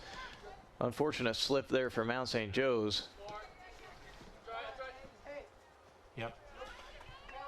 So really good tactical play here coming from MSJ to apply pressure on this Rose squad. But this is where your resolve has to come from. You've got to understand what they're doing. So 1, 2, and then they're going to track the third pass. They figured that out. So the third runner from Rose is being tracked down really well. So there's 1 good turn, 2. There was no runner on that one, but you keep an eye on that. You'll see Mount St. Joseph's really tracking that third pass. They're going to track that third running play, shut it down. Then there's no option for Rose. Number 7, Lane Lawrence, back up top with number 32, Kyra Hicks, trying to make something happen for Rose. Possession, middle of the field. Here we go. See if Kyra can get on the end of something. Brilliant. Excellent step. Pressure for both players. It's going to go out for, I think, a corner. It's a corner kick for Rose-Hulman. Yep, very smart to let that ball just kind of go through. and turn with it, and a lot of young player. A lot of young players are going to stop it and stop that momentum. She let it go, turned, and took on a 2v1 situation. Really good stuff there.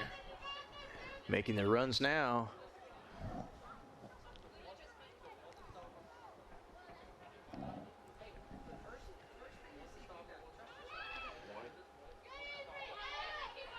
Rose-Hulman trying to do it back out wide. Cross comes in. Again, we've got all the players in the box. You're just kind of selling what you're trying to do there. You got to have some players outside ready to scoop that up. Cross coming in, finds Kyra, unable to make that turn. Mount St. Joe's with the counter. Rose gains possession again. Excellent little play. Number 25, Kyla McKee. Good. Take your space. Ball on. Kyra Hicks. On it. Excellent cutback. Too far out.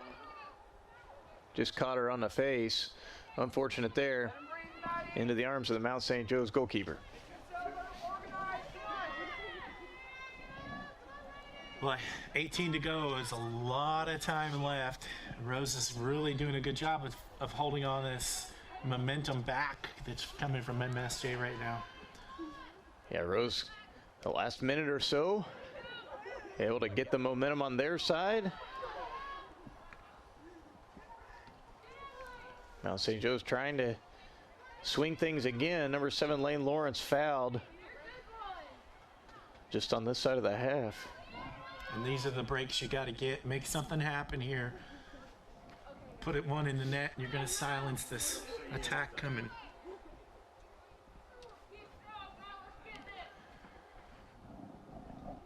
Rose getting set.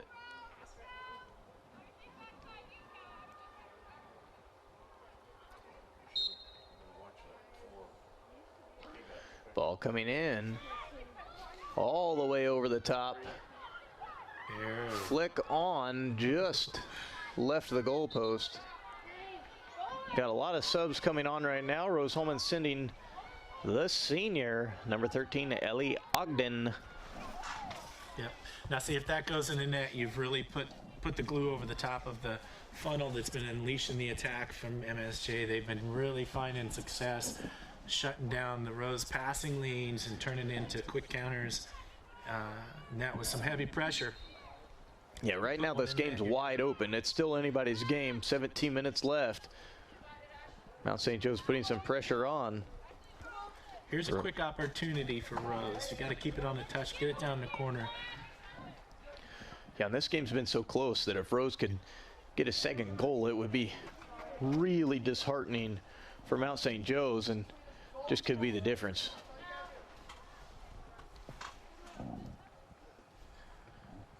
There they go. Got to turn it out. Yep. Boy, Lane Lawrence, excellent cutback. Boy, there's great fighting going on out here. I mean, this is really good. Even if you're in a 3v1 situation, there's just great battles going on. I mean, that's defensively. I mean, I don't know how many games we've commentated together now, but I don't know that we've seen a better defensive game as far as just the confidence with the players to make those steps and being there. You know, nobody's making a step and missing. They're always getting the ball every time, it seems like. There's been a few fouls, but it's not anything that's late and aggressive. It's just excellent defensive play on all around tonight. I agree. Yep. Which is, again, probably why we're seeing a lot of the ball getting tied up and choked up in the midfield play. You're just looking for that one offensive player to take advantage of something and turn it around. Yeah, and you know, again, go back to Wells. I mean, she's gone, but yeah, if she's here tonight, we might be a 3-0 game. Yeah, just looking for somebody to get that special touch. Being able to, the cutbacks that we've seen a lot of good play too. I mean, you can't fault the midfield play has been excellent. We've commented a lot on some of the turns and the touches, and they're doing the 1-2s, but just can't get that final flick at the end. Yeah, a little frustration here as a coach. If that we're trying to play small, but you got to recognize they've got the pressure down in. Got to get it out of here. This is goodness, but that pressure's there, and Mount St. Joseph's got their players in your attack or defending third rather. You've got to chip it out and over the top, try and one-touch that deep out. Natalie Dillon doing an excellent job being confident, getting her hands on the ball, not letting go. Mount St. Joe's was right there. All she had to do was flick the head, and here's your wide Natalie play. Dillon being strong. Out wide. Now that's number 34, Elsa King, running on. Take her down in the corner, young lady, and find your cross. Goes out for a Rose-Hulman corner.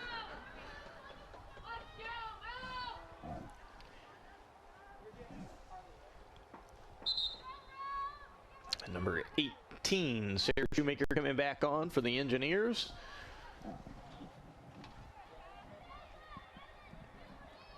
That was number 5, Katrina Augustin coming off, the sophomore from Edwardsville, Illinois. I like the positioning now that Rose has on the top of the box right there in the half arc. They're going to send this ball and have some cleanup going on. Almost a flick. Goes all the way through. Now St. Joe's trying to counter. Excellent job at number 18, the recovery, Sarah Shoemaker, able to come in, put pressure on, not make the foul, but make Mount St. Joe's have to turn and switch the field of play. Yep. Just hung them up a little bit to allow Rose defensive players to get on back. And there's good pressure. They looked to double there, and it was a good idea, but now Mount St. Joseph seemed to have taken the momentum back.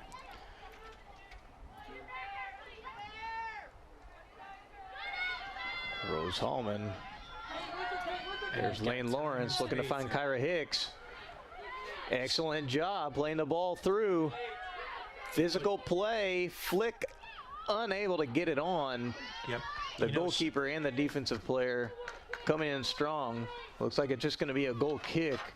And this is Kira Hicks, is that correct? She's got great pace. Excellent job she's done since she's come on. Kind of changing the dynamics up front for Rose. Again, the Rose-Hulman soccer programs would like to say thank you to the anonymous donors who contributed toward the new synthetic turf field that we're playing on here tonight. The inaugural game on the turf. Rose-Hulman leading 1-0 would be excellent to get that win. Yeah, they're gonna walk away here really happy if they can find a win. Looks like it's going to be a goal kick again for Mount St. Joe's. Looked like the keeper was going to play it quickly, but decided against it.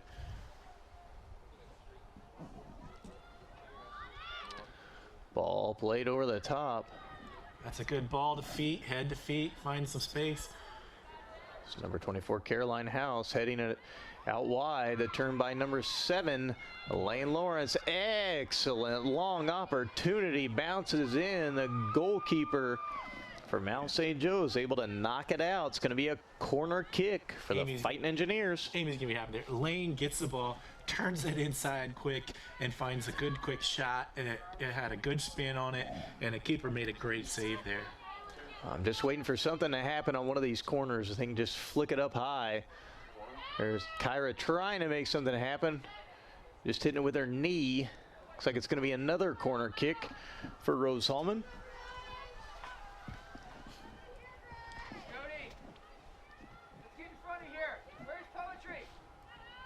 Okay, hey, no, in front. You got it, yeah. No movement in the box. There it goes. Here we go. Kyra trying, just Mount St. Joe's able to get a head on first. Ball flicked. Mount St. Joe's goalie.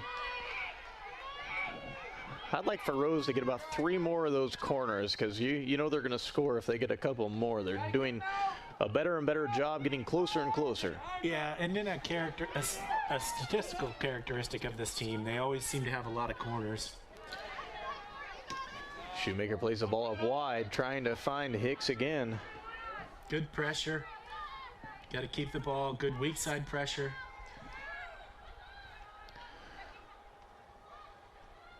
The pendulum swinging back to Rose's way. Yes, and that's because they've committed players to the attacking half, and they're shutting down all the passing lanes. So they're going to have to choke that off and keep it there in their attacking half consistently. 10 minutes left. Number 7, Lane Lawrence putting pressure. Mount St. Joe's able to retain possession, looking to play the ball out wide.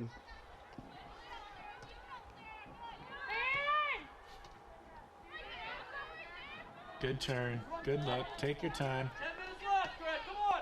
Kyla Now's when you McKee. feel that pressure and move the ball 1-2. One more. Good, Julia. Ball over the top. Fine, Alex. Good. Come on, Julia. Kyla McKee again. Yep. So this good pressure, you're imposing your will now. Rose is imposing their will on Mount St. Joseph's and forcing them to play over the top. So they're really controlling everything at this point in the game. There's Rose being confident, playing the ball all the way back. Step over. Excellent job on that far side. I'm giving my player of the game award over there. Number 6 again, Megan Fodor. She's not had a lot to do this half, but man, oh man, that nice step over. If she got beat there, Mount St. Joe's had one-on-one with the goalie. Yeah, no, you can't say enough about her play today. Excellent through ball for Mount St. Joe's. Here's their opportunity. Pressure in. Oh my goodness, Natalie Dillon with a diving save. What a fantastic job. Yeah, that's just picture perfect of how a keeper's supposed to react in that situation. That's one of those that you talked about looking pretty. That's exactly what you're saying. That's how a goalkeeper should look. Floating in the air, acrobatic, holds the ball, quick to play it out. Yeah, hands on the ball right. She's got her right hand on the back side of the ball, left hand on top of the ball. Ball hits first, comfortable fall, and great reaction to even make that happen. Good stuff. It's just always impressive to me whenever you see essentially a one-on-one offensive player and a goalie, for the goalie to come out on top. Yeah. You know they've got confidence, and she came off that line quick. Yeah, see, that's it, though. So small keeper, but coming out quick like that shuts down the net. You can be a small keeper, but if you're going to come out and shut down the net on the attacking players, the size isn't going to matter. You just shut down the net really quick. Kyra Hicks, just a heavy touch. Tried to cross it over. Mount St. Joe's. 2 very speedy players that we saw earlier coming on. Number 35, Lauren Haynes, and number 17, Eva Rule. Going to make a big difference. 7 minutes left in the game. Not a bad idea. You get your fresh legs on that have been speedy all game. You've seen some good counters and quick counters. Yep, get your fresh legs, give them a few minutes of a break, and tell them to get out there, finish out the game, and try and get that momentum back. So, yeah, good. Kylie McKee, great hustle again for Rose-Hulman. Impressed with the back line for Rose all night. Now you've got this sense of urgency coming out of MSJ. They run into the ball. When it goes across the touch, they know time's running out. You're going to have to make something happen. So Rose is going to have to really buckle down, get their feet planted, and slow it down and delay it as much as possible.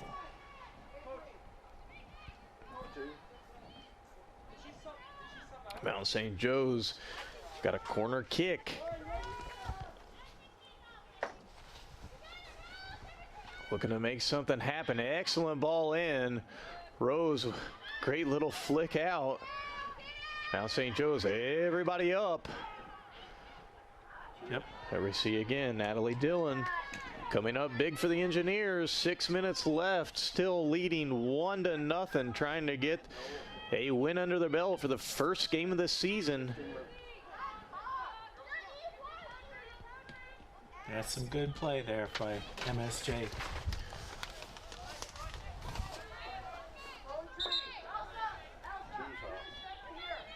Number 2, Maggie Sheeran coming back on for the Fighting Engineers. Number 34, Elsa King, doing a great job in her stint. Just trying to turn the ball. Could be a throw for Rose. She's going to keep the ball here on the touch. That's very smart. Great pressure. They're coming quick. Another throw.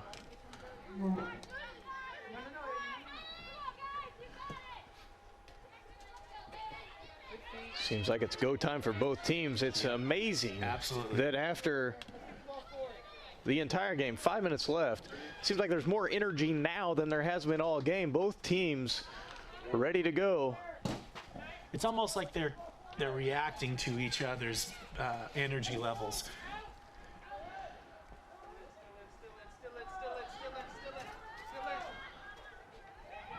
Rose-Hulman heading the ball out.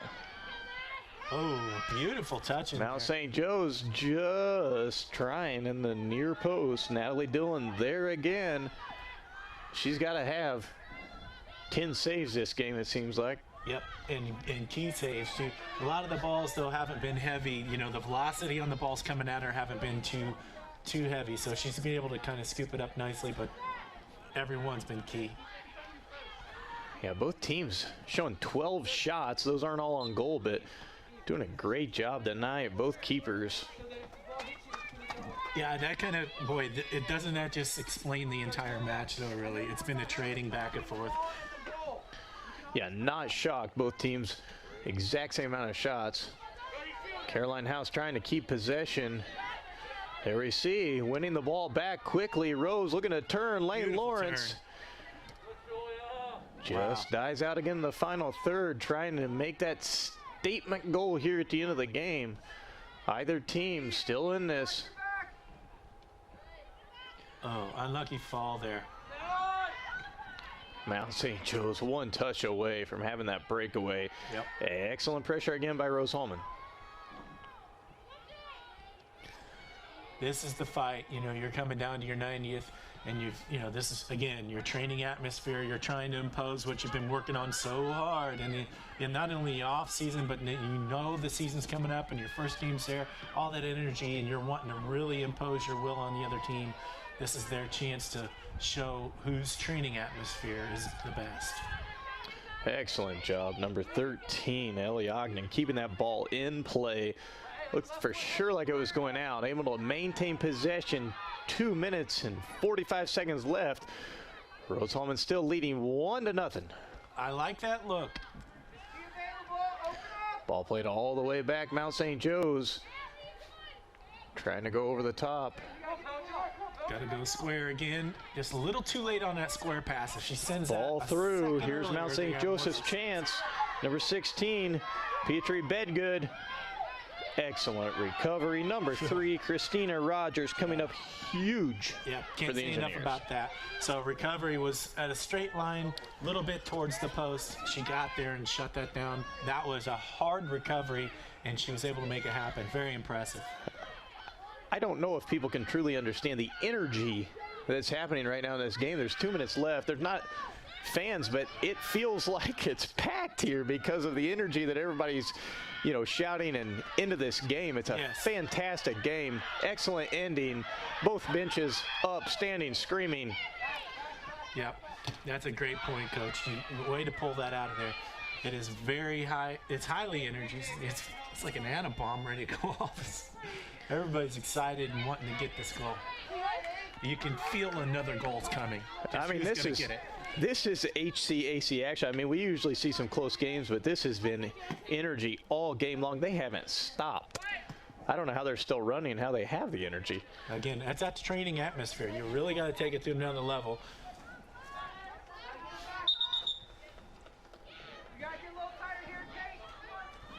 1 minute, 8 seconds left.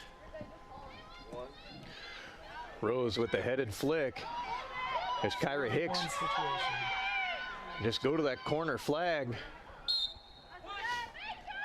You got to go quick if you're MSJ here. There's no time left. Yeah, Mount St. Joe's looking to see what they can do. Tried to make the turn. Ball goes out. Rose throwing to the corner. There's a corner. Oh, That's excellent gonna do job. Win that corner late. 30 seconds left.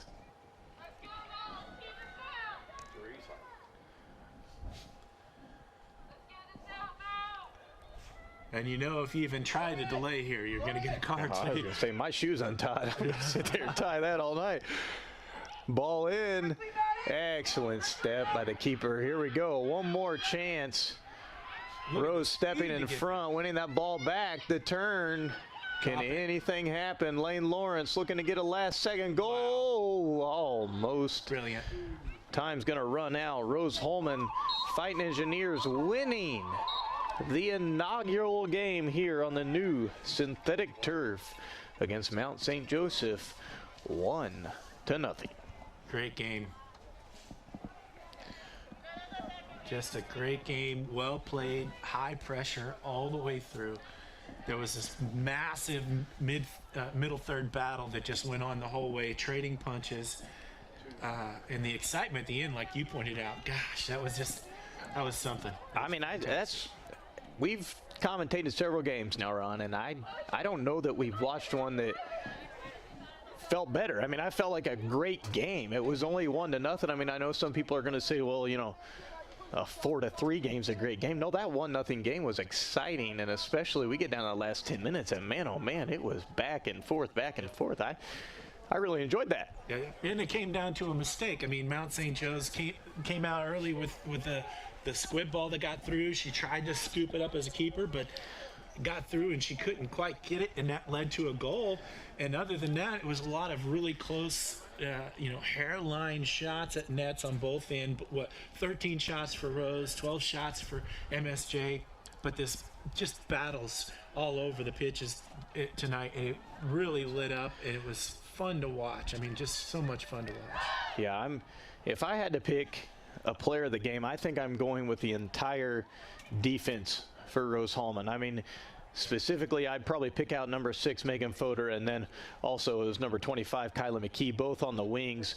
An excellent job just cleaning up anything and everything, and then starting that transition, starting the counter every time, and just building the play up. And I can tell you there were so many times where I thought, oh, Mount St. Joseph's is going to get a nice shot in here, and they just stepped in front and won the ball back. I mean, they were doing a wonderful job tonight. Well, both teams defensively were handing it to the other, but as you noted, number 6 for Rose, she just, from the gates out of there, she was really pressuring the ball, turning well, doing some step overs to make things happen. I think offensively, Lane Lawrence really did a lot for Rose today, finding the right turns, the right time, creating the right tempo, and offering the right delay when it needed to be done offensively. You don't always want to delay offensively. You really want to find a quick 1, 2, 3, but she did a really good job.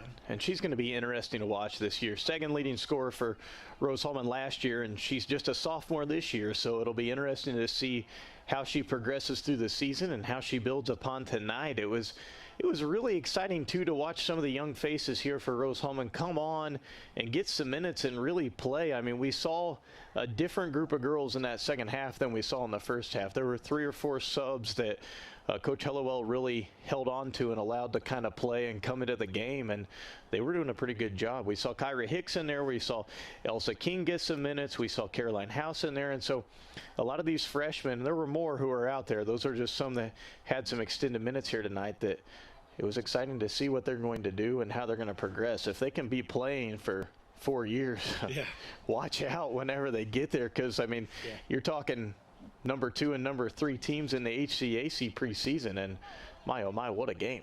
Well, and a lot of credit to Amy here, because when you've got a roster of this size and she clearly knows her team, to be able to go deep into the bench and even pull freshmen out and make things happen and put the feet in the right places, just a great job, especially in a competition like this.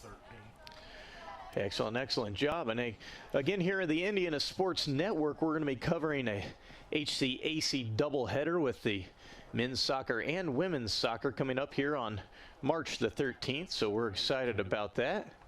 And we're going to take a quick break and come back and wrap up with some final thoughts here, Ron. And we're going to delve into his backpack and see what we came up with there during the end of that match.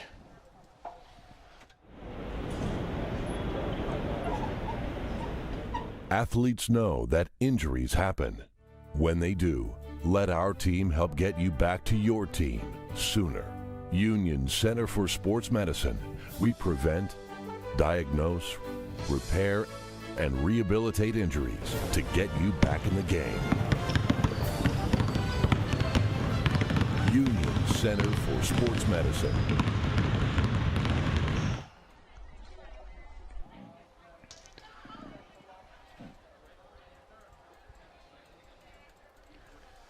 Welcome back here to Rose-Hulman Institute of Technology. Just really excited to be back to commentate some games, to see the Fighting Engineers out here tonight and Indiana Sports Network's upcoming games here at 2 o'clock on Saturday. Rose-Hulman football against Defiance, so that'll be an exciting game. See football back in action. That's why we look for cars. I'm watching out. Some spring football. And then back here on the 13th for soccer doubleheader, the men playing at 2 o'clock and the women at 4 o'clock. So excited to be doing that. And Ron, I'm going to ask you about your backpack in that 7.5. What do you got? Well, they started doing the one-touch play. That was key, I think. You know, they kind of held it too long in the first half, and it allowed MSJ to really close them down and cause some disturbances in the force. This second half, they were moving it. They were finding the switch of the field. And then that 1-2-3. Now, MSJ did a really good job scooping up that third ball, which got them some momentum back and caused some problems for Rose. But they were able to engineer their way out of that. Oh, man, I love when you say that, Ron. I love when we're hearing you use that.